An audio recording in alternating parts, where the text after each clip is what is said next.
നമസ്കാരം. താൻ പറയുന്നത് മുഴുവൻ ഈഴവ സമുദായത്തിൻ്റെ ദുഃഖമാണെന്നും അതിന് എല്ലാ അലവലാദികളും ചേർന്ന് എന്നെ വർഗീയവാദിയാക്കുകയാണ് എന്നുമാണ് വെള്ളാപ്പള്ളി നടേശൻ്റെ വിശദീകരണം. ലീഗ് വർഗീയ പാർട്ടിയാണെന്ന് ആവർത്തിക്കുന്ന നടേശൻ തൻ്റെ വിമർശനം മുസ്ലിം സമുദായത്തിനെതിരെയല്ല എന്നും പറയുന്നുണ്ട്. വെള്ളാപ്പള്ളി ശ്രമിക്കുന്നത് ഒരു ഡാമേജ് കൺട്രോളിനാണോ, അതല്ല കൂടുതൽ ആക്രമണങ്ങൾക്ക് കോപ്പുകൂട്ടുകയാണ്? സ്വാഗതം സ്പെഷ്യൽ ഡിഷിലേക്ക്. നമ്മുടെ അതിഥികളായി ഇടത് സഹയാത്രൻ റജി ലൂക്കോസ്, രാഷ്ട്രീയ നിരീക്ഷകൻ മുഹമ്മദ് ഹനീഫ, നാഷണൽ ലീഗ് നേതാവ് കെ അബ്ദുൽ അസീസ്, രാഷ്ട്രീയ നിരീക്ഷകൻ എം കാരശ്ശേരി എന്നിവർ. ആദ്യം എം കാരശ്ശേരി. ശ്രീ കാരശ്ശേരി, ഇവിടെ വെള്ളാപ്പള്ളി നടേശൻ ഒരു 10-40 മിനിറ്റ് മാധ്യമങ്ങളോട് സംസാരിക്കുന്നുണ്ട്. അദ്ദേഹം അത്രയും സംസാരിക്കുന്നത് തൻ്റെ വിമർശനം ഏതെങ്കിലും സമുദായത്തെ വിമർശിക്കുന്നതല്ല, കമ്മ്യൂണലല്ല, താൻ വർഗീയവാദിയല്ല എന്ന് പറയാൻ വേണ്ടിയാണ്. പക്ഷേ പിന്നീട് അദ്ദേഹം ആവർത്തിക്കുന്നത് ലീഗിനെ ചാരി, ലീഗ് എല്ലാം മലപ്പുറത്തേക്ക് കൊണ്ടുപോകുന്നു, ലീഗ് ഒരു പ്രത്യേക സമുദായത്തിന് വേണ്ടി ഫേവർ ചെയ്യുന്നൊരു പാർട്ടിയാണെന്ന് പറയാനാണ്. അത് 10 വർഷമായി അധികാരത്തിൽ നിന്ന് പുറത്തു നിൽക്കുന്ന ഒരു പാർട്ടിയെക്കുറിച്ചാണ് വെള്ളാപ്പള്ളി നടേശൻ്റെ ഈ വിമർശനം. യഥാർത്ഥത്തിൽ ഈ വിശദീകരണം കേട്ടപ്പോൾ എന്ത് തോന്നുന്നു?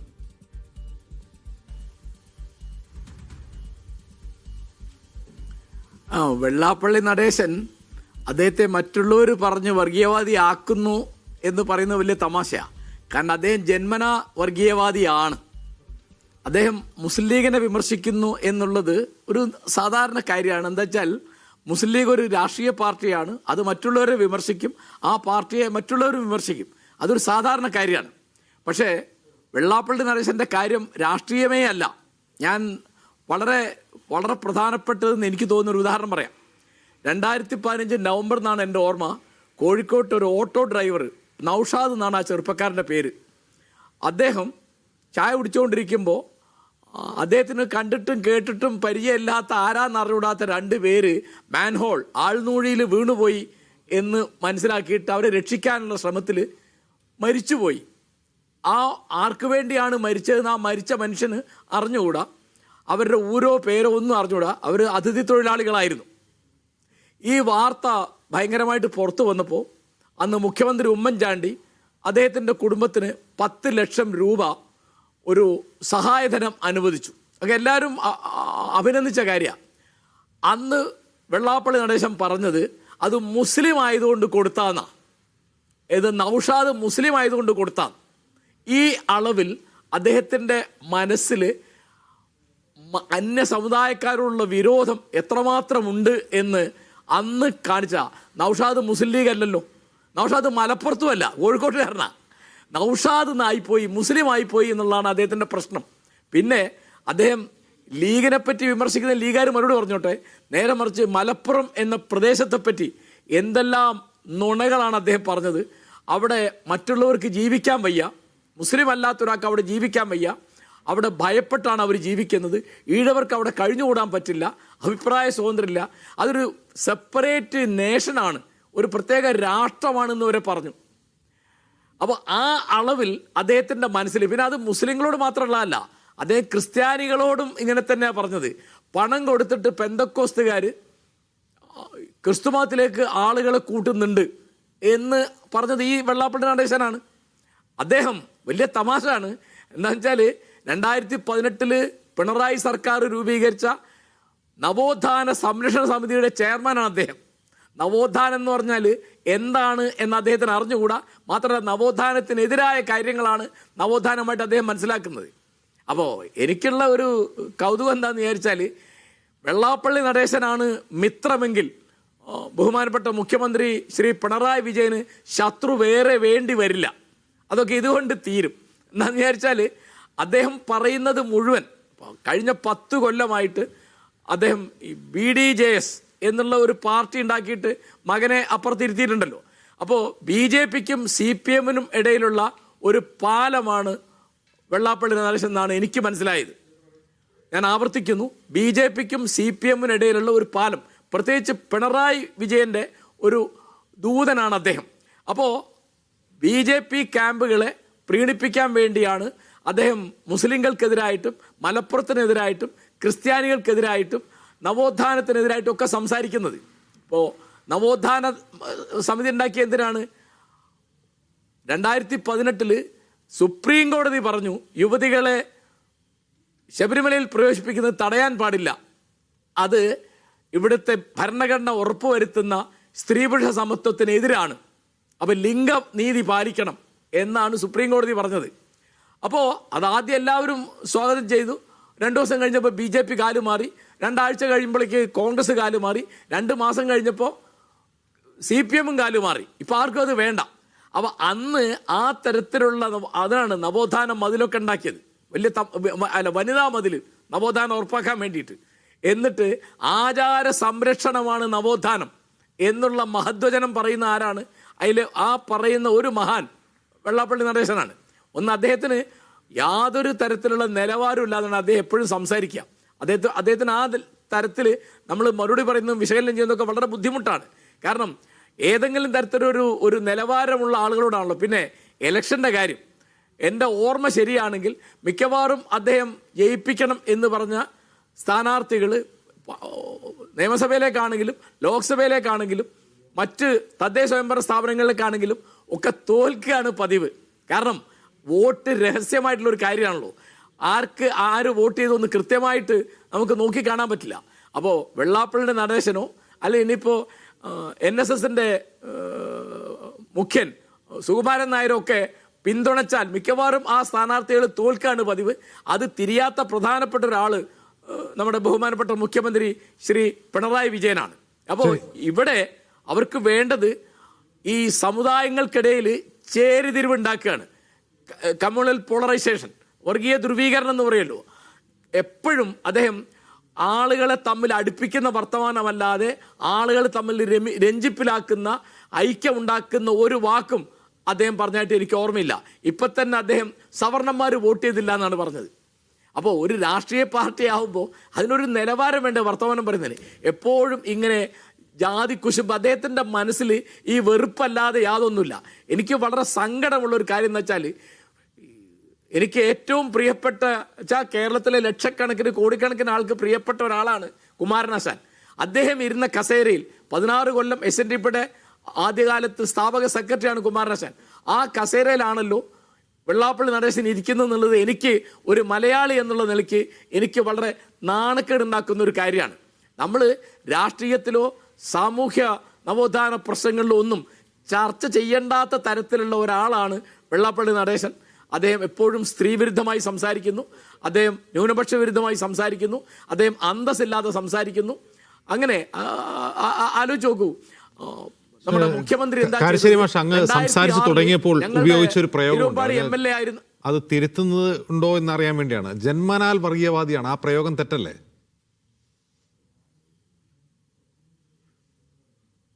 അതൊരു ആലങ്കാരിക പ്രയോഗമാണ്. ഓക്കെ, അല്ല ഭാവിയിൽ അത് വിവാദമാതിരിക്കാൻ വേണ്ടി പറഞ്ഞു എന്ന് പറഞ്ഞാൽ എന്താ അർത്ഥം? അത്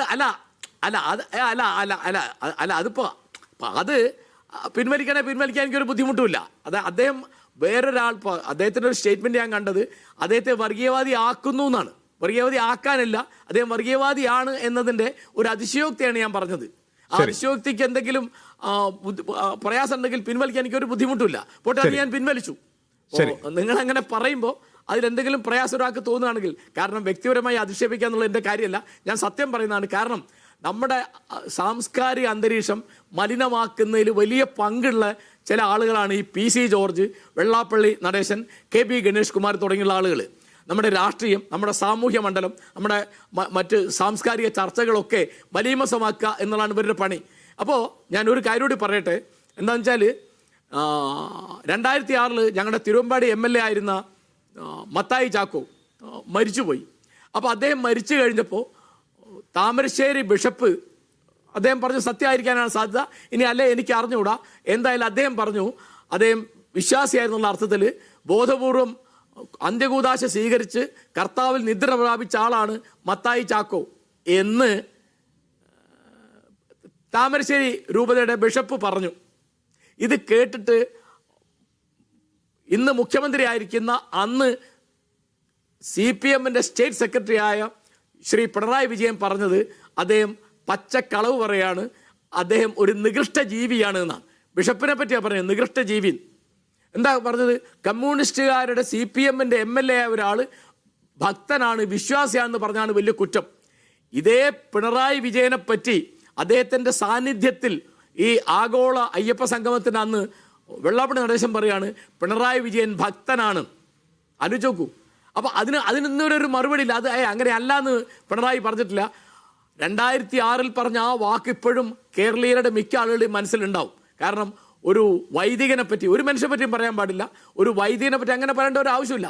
അത് ശരിയാന്ന് ഞാൻ വിചാരിക്കുന്നില്ല എന്ന് പറഞ്ഞാൽ അത് കഴിഞ്ഞു. അപ്പോൾ ആ ഒരു നിലവാരമില്ലാത്ത രീതിയിലാണ് ഈ കാര്യങ്ങളൊക്കെ പോകുന്നത്. അതുകൊണ്ട് വെള്ളാപ്പള്ളി നടേശൻ സത്യത്തിൽ ഇപ്പോൾ അദ്ദേഹം LDF-ൽ ചേരാൻ പോവുകയാണെന്നാണ് ഏറ്റവും പുതിയ വാർത്തയായിട്ട്, അത് സത്യമാണെന്ന് എനിക്കറിയില്ല, ഒരു നിരീക്ഷണം വന്നത്. അദ്ദേഹം BJP-യുടെ കൂടെ നിന്നിട്ട് അദ്ദേഹത്തിന് കാര്യങ്ങൾ നേടാൻ പറ്റുന്നില്ല, അദ്ദേഹം LDF-ൽ പോവുകയാണ് എന്ന് കണ്ടു. ശരിയാണെന്ന് എനിക്ക് അറിഞ്ഞുകൂടാ, റിപ്പോർട്ടർമാരുടെ ഒരു നിരീക്ഷണം പറഞ്ഞാണ് അവർ. അപ്പോ വെള്ളാപ്പള്ളി തന്നെ പറഞ്ഞതാണ്, വെള്ളാപ്പള്ളി തന്നെ പറഞ്ഞു BJP-യിൽ നിൽക്കുന്നില്ല, LDF-ൽ ചേരുന്നതിനെ കുറിച്ച് ആലോചിക്കുന്നു എന്ന് അദ്ദേഹം പറഞ്ഞതാണ്. അല്ല, അപ്പോൾ അതിൻ്റെ പ്രസിഡന്റ് അദ്ദേഹത്തിൻ്റെ മകൻ തുഷാർ വെള്ളാപ്പള്ളിയാണല്ലോ.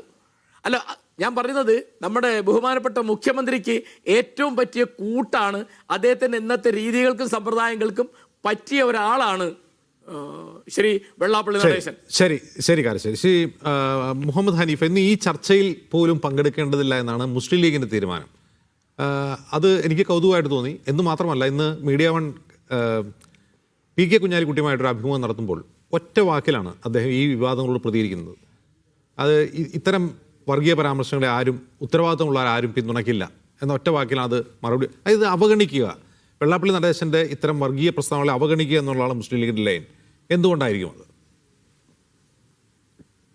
അതൊരു സമചിത്തതോടുകൂടിയുള്ള ഒരു ലൈൻ എന്നേ കാണാവൂ. ഒന്നാമത്തെ കാര്യം, മുസ്ലിം ലീഗ് അത്തരത്തിലുള്ള ഈ വർഗീയവൽക്കരണ പ്രോജക്റ്റുകൾ ഒരിക്കലും ഏതെങ്കിലും ഒരു പക്ഷം ചേർന്നിട്ട് അതിനെ ശക്തിപ്പെടുത്തുന്ന തരത്തിലുള്ള പ്രചരണ പരിപാടികൾ ഒരിക്കലും ചെയ്യാറില്ല.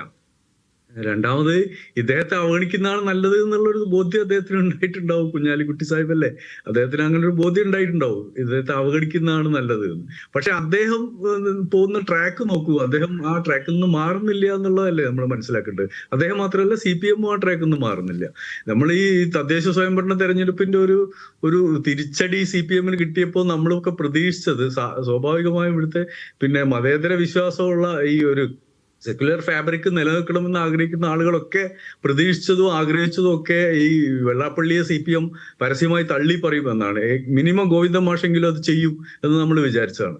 അത് ഇപ്പോൾ എനിക്ക് തോന്നുന്നു ഈ നമ്മുടെ ചർച്ചയിൽ ഉൾപ്പെടെ റെജി ലൂക്കോസ് ഒക്കെ അങ്ങനെ ചെയ്തു എന്നാണ്. അദ്ദേഹത്തെ പരോക്ഷമായെങ്കിലും തള്ളി പറയുന്ന നിലപാട് സ്വീകരിച്ചു എന്നാണ്. ധാരാളം CPM സഹയാത്രികർ അങ്ങനെ ചെയ്തതായിട്ട് നമ്മൾ ഫേസ്ബുക്കിലും അവരുടെ സോഷ്യൽ മീഡിയ ഹാൻഡിലുകളിലൊക്കെ ശ്രദ്ധിച്ചാൽ കാണാൻ കഴിയും. പക്ഷെ CPM-ന്റെ ഔദ്യോഗിക നേതൃത്വം ഇപ്പോഴും അദ്ദേഹത്തെ തള്ളിക്കളഞ്ഞിട്ടില്ല, അദ്ദേഹത്തെ തള്ളി പറയുന്നില്ല എന്നാണ് കൗതുകകരമായ ഒരു കാര്യം. നമ്മൾ നോക്കൂ, ഇപ്പൊ ഈ പാലക്കാട് എല്ലാവരുടെയും തെരഞ്ഞെടുപ്പ് ദിവസം എല്ലാവരുടെയും ശ്രദ്ധയിൽപ്പെട്ട കൗതുകകരമായ ഒരു കാര്യം, വളരെ നിസ്സാരമായ ഒരു കാര്യമാണ് എങ്കിൽ പോലും അത് മണ്ണാർക്കാട് മുനിസിപ്പാലിറ്റിയിൽ പരാജയപ്പെട്ട ഒരു CPM സ്ഥാനാർത്ഥി അവിടെ നിന്ന് നേരെ പോകുന്നത് കുൽക്കല്ലൂർ പഞ്ചായത്തിൽ വിജയിച്ച BJP-യുടെ സ്ഥാനാർത്ഥിയുടെ എന്റെ കൂടപ്പുറപ്പാണ് എന്നാണ് അവർ വിശേഷിച്ചത്. തീർച്ചയായും അവർ തമ്മിൽ അങ്ങനെയുള്ള ഒരു ആത്മബന്ധം ഉണ്ടായിരിക്കാം.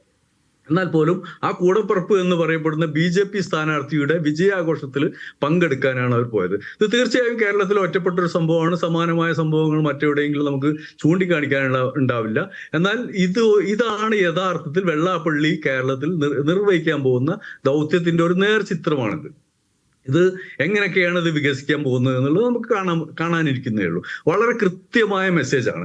BJP-യുടെ ആഘോഷങ്ങളിൽ അല്ലെങ്കിൽ BJP-യുടെ വിജയത്തിൽ കുറച്ചുകൂടി ലളിതമായി പറഞ്ഞാൽ CPM തന്നെ അംഗീകരിച്ച ഒരു കാര്യമാണ്. കഴിഞ്ഞ ലോക്സഭാ തെരഞ്ഞെടുപ്പിൽ തങ്ങളുടെ കോർ വോട്ട് ബാങ്ക് BJP-യിലേക്ക് പോയിട്ടുണ്ട്. അത് പ്രധാനമായും ആറ്റിങ്ങൽ, ആലപ്പുഴ പോലുള്ള മണ്ഡലങ്ങളിലാണ് എന്ന് പറയുമ്പോൾ തന്നെ അത് ഏത് സമുദായത്തിൽ നിന്നാണ് ആ വോട്ട് പോയതെന്ന് അറിയാം. അത് തിരിച്ചു കൊണ്ടുവരിക എന്നുള്ളത് CPM-നെ സംബന്ധിച്ച ഒരു ലക്ഷ്യമാണ്.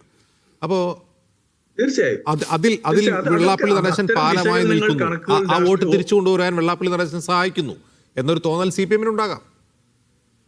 തീർച്ചയായും അത് മാത്രമല്ല, അത്തരം കണക്കുകൾ ധാരാളം പുറത്തു വന്നിട്ടുണ്ട്. പ്രത്യേകിച്ച് കഴിഞ്ഞ 2 പാർലമെന്റ് തെരഞ്ഞെടുപ്പിലും BJP-യുടെ വോട്ടുകൾ അല്ലെങ്കിൽ BJP പ്രതിനിധീകരിക്കുന്ന ഹിന്ദുത്വവാദ വോട്ടുകൾ എങ്ങോട്ടാണ് പോയത്, അല്ലെങ്കിൽ എങ്ങനെയാണ് അതിന്റെ കഴിഞ്ഞ നിയമസഭാ തെരഞ്ഞെടുപ്പുകളിൽ, ലോക്സഭ അല്ല നിയമസഭാ തെരഞ്ഞെടുപ്പുകളിൽ എന്താണ് സംഭവിച്ചത് എന്നുള്ളത് നമ്മൾ കണ്ടു. ഇപ്പൊ തന്നെ ഇവിടെ കാരശ്ശേരി മാഷ് സൂചിപ്പിച്ച ഒരു കാര്യം, അദ്ദേഹം ഇടതുപക്ഷത്തേക്ക് പോവുകയാണെന്ന് പ്രഖ്യാപിക്കുകയാണ്. ആരാണ് പ്രഖ്യാപിക്കുന്നത്? BDJS-ന്റെ പിന്നെ മുതലാളിയല്ലല്ലോ ഇദ്ദേഹം. അദ്ദേഹത്തിന്റെ മകനല്ലേ BDJS-ന്റെ നേതാവ്. ഇദ്ദേഹത്തിന് എങ്ങനെയാണ് അത് പറയാൻ കഴിയുന്നത്? അപ്പൊ ഇത് ഏത് പക്ഷത്തെ നിന്നുകൊണ്ടാണ് സംസാരിക്കുന്നത്? BJP-യോടൊപ്പമുള്ള ഒരു സഖ്യകക്ഷിയുടെ നിലപാട് പ്രഖ്യാപിക്കുന്നത് വെള്ളാപ്പള്ളി നടേശനാണ്. അദ്ദേഹം അത് CPM-ലേക്ക് പോകുന്നത്. അത് കൃത്യമാണ്. CPM-നാണ് ഇനി അദ്ദേഹത്തിന്റെ വോട്ടുകൾ ആവശ്യമുള്ളത്. BJP-ക്ക് തെരഞ്ഞെടുപ്പിൽ കഴിഞ്ഞു, ഇനി CPM-നെ വിജയിപ്പിക്കുക. ഈ മൂന്നാം ഊഴത്തിന് വേണ്ടി CPM-നെ വിജയിപ്പിക്കുക എന്ന അസംബ്ലി തെരഞ്ഞെടുപ്പിൽ മാത്രം സാധ്യമാവില്ല എന്ന് വരുമ്പോൾ അദ്ദേഹത്തിന്റെ കയ്യിൽ ആ ചേരിയിലേക്ക് കൊണ്ടുവരികയാണ് ചെയ്യുന്നത്. ഓക്കെ, അസംബ്ലി തെരഞ്ഞെടുപ്പിൽ മാത്രം CPM-നൊപ്പം മറ്റെല്ലാ തെരഞ്ഞെടുപ്പിലും BJP-ക്കൊപ്പം, അങ്ങനെയാണോ? BJP-ക്ക് പരോക്ഷമായ സഹായം ചെയ്തതുകൊണ്ട് ഇനി പ്രത്യക്ഷത്തിലുള്ള സഹായം ചെയ്യേണ്ട ഒരു ഘട്ടം വന്നിരിക്കുന്നു. അതാണ് CPM അദ്ദേഹത്തിൽ നിന്ന് ആഗ്രഹിക്കുന്നത്. അതിനുവേണ്ടിയുള്ള ഒരു ഘട്ടം ഇപ്പോൾ വന്നിരിക്കുന്നു. നോക്ക്, നമ്മൾ ഇപ്പൊ ഇദ്ദേഹത്തെ കാറിൽ കയറ്റി കൊണ്ടുപോയതിനെ കുറിച്ച് ഈ CPM എന്താണ് പറയുന്നത്? സജി ചെറിയാൻ്റെ ഒരു പ്രസ്താവന നമ്മൾ കണ്ടു. അദ്ദേഹം പറഞ്ഞു വഴിയിൽ നിൽക്കുമ്പോൾ കയറ്റി കൊണ്ടുപോലെയാണ് പറഞ്ഞത്. അതായത് പിന്നെ വെള്ളാപ്പള്ളി നടേശൻ അയ്യപ്പ സംഗമത്തിന് പോകാൻ വഴിയിൽ ഇങ്ങനെ നിൽക്കുകയായിരുന്നു. അപ്പോഴാണ് പിന്നെ മുഖ്യമന്ത്രിയുടെ വാഹനം അതുവഴി വരുന്നത്. അദ്ദേഹം കൈ കാണിച്ചു, കയറി. അങ്ങനെ അത്രയും ലളിതമായി, അത്ര ലാഘവത്തോടു കൂടിയാണ് ഇദ്ദേഹം പറയുന്നത് അയ്യപ്പ സംഗമത്തിൽ വെള്ളാപ്പള്ളിയെ നമ്പർ 1 കാറിൽ കൊണ്ടുപോയി എന്നുള്ളത്. ഇതിനെ കുറിച്ച് എന്താണ് മനുഷ്യൻ സാധാരണഗതിയിൽ കേരളത്തിലെ ഒരു സാമാന്യ ബോധമുള്ള ഒരു മനുഷ്യൻ ഇതിനെ എങ്ങനെയാണ് മനസ്സിലാക്കുക? ഇത്രയധികം വർഗീയ പരാമർശങ്ങൾ കേരളത്തിൽ നടത്തിയ ഒരു മനുഷ്യൻ. നോക്കൂ, നമ്മൾ എടുത്തു നോക്ക്, BJP-യുടെ ആളുകളെക്കാൾ, ശശികല ടീച്ചറെ പോലെയുള്ള ആളുകളെക്കാൾ, ഹിന്ദു ഐക്യവേദിയുടെ കുമ്മനം രാജശേഖരൻ പോലെ നമ്മൾ കേരളത്തിലെ ഹിന്ദുത്വ വർഗീയതയുടെ പിന്നെ പ്രതിനിധികളെ, അംബാസഡർമാരെന്ന് നമ്മൾ വിചാരിക്കുന്ന ആളുകളെക്കാൾ കൂടുതൽ വർഗീയത പറഞ്ഞൊരു മനുഷ്യനാണ് ഇയാൾ, ഈ പിന്നെ വെള്ളാപ്പള്ളി നടേശൻ. അദ്ദേഹം ആദ്യം എത്രയോ കാലങ്ങളായി അദ്ദേഹം അതാണ് പറഞ്ഞുകൊണ്ടിരിക്കുന്നത്. അങ്ങനെ പറയുന്ന ഒരാളെ 1-ാം നമ്പർ കാറിൽ കയറ്റി മുഖ്യമന്ത്രി കൊണ്ടുപോകുന്നതിന് എത്ര ലാഘവത്തിലാണ് അത് പറയുന്നത്? സാംസ്കാരിക വകുപ്പ് മന്ത്രിയാണ്. ഇതിനൊന്നും മാനങ്ങളില്ല, ഇതിനൊന്നും അർത്ഥങ്ങളില്ല, ഇതൊന്നും പ്രതീകാത്മകമായ കാര്യങ്ങളല്ലേ? ഇതൊക്കെ താനെ സംഭവിച്ചു പോകുന്ന കാര്യങ്ങളാണോ? അപ്പൊ ഇത്ര ലളിതമായി പറയാണ്. മുഖ്യമന്ത്രി എന്താണ് ഇദ്ദേഹത്തെ കുറിച്ച് പറഞ്ഞത്? ഗുരുവിന്റെ പാഠങ്ങൾ ജീവിതത്തിൽ പകർത്തിയ വ്യക്തി എന്നാ പറയുന്നത്. ഏത് ഗുരുവിന്റെ? നമ്മൾ വിചാരിക്കുന്നത് അദ്ദേഹം പറഞ്ഞത് ശ്രീനാരായണ ഗുരു, മാനവികതയുടെ മഹാഗുരുവായ ശ്രീനാരായണ ഗുരുവിനെ കുറിച്ചാണ്. അതല്ല, അദ്ദേഹം പറഞ്ഞ ഗുരു ഗോൾവാൾക്കറാണ്. ഗുരു ഗോൾവാൾക്കറുടെ ജീവിതമാണ് അദ്ദേഹം പകർത്തിയത്. അങ്ങനെ പകർത്തിയ ആളെ കുറിച്ചാണ് ഇദ്ദേഹം പറയുന്നത്. ഇത്ര ലളിതമായി മലയാളം മനസ്സിലാവുന്ന ആളുകൾക്ക് മുമ്പിൽ, ഇത്ര ലളിതമായി കാര്യങ്ങൾ മനസ്സിലാക്കാൻ കഴിയുന്ന ആളുകൾക്ക് മുമ്പിൽ ഇദ്ദേഹം പറയും. ഇന്നലെയും ഒക്കെ ഇദ്ദേഹം പറയുന്ന പ്രസ്താവനകൾ എടുത്തു നോക്കൂ. മലപ്പുറത്തെ കുറിച്ചാണ് പറഞ്ഞത്. ഇത് ലീഗിനെ കുറിച്ച് എന്ന് പറയാൻ കഴിയുമോ? 2040 കേരളം മുസ്ലിം ഭൂരിപക്ഷമാവും എന്ന് പറഞ്ഞത് ലീഗിനെ കുറിച്ചാണോ? ലീഗ് ഭൂരിപക്ഷമാവുന്ന കുറിച്ചാണോ പറഞ്ഞത്?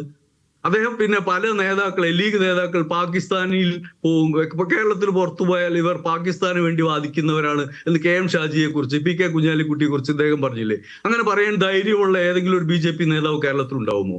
അവർ പോലും ആ സാമാന്യമായ ബോധ്യത്തോടു കൂടിയേ സംസാരിക്കുകയുള്ളൂ. അവർ പറയുന്ന വർഗീയത നമുക്ക് മനസ്സിലാവും. അവരെ നമ്മൾ ആദ്യം തന്നെ അങ്ങനെ തള്ളിക്കളഞ്ഞിട്ടുണ്ട്. BJP നേതാക്കൾ വർഗീയത പറയും, അത് അവരുടെ രാഷ്ട്രീയമാണ്.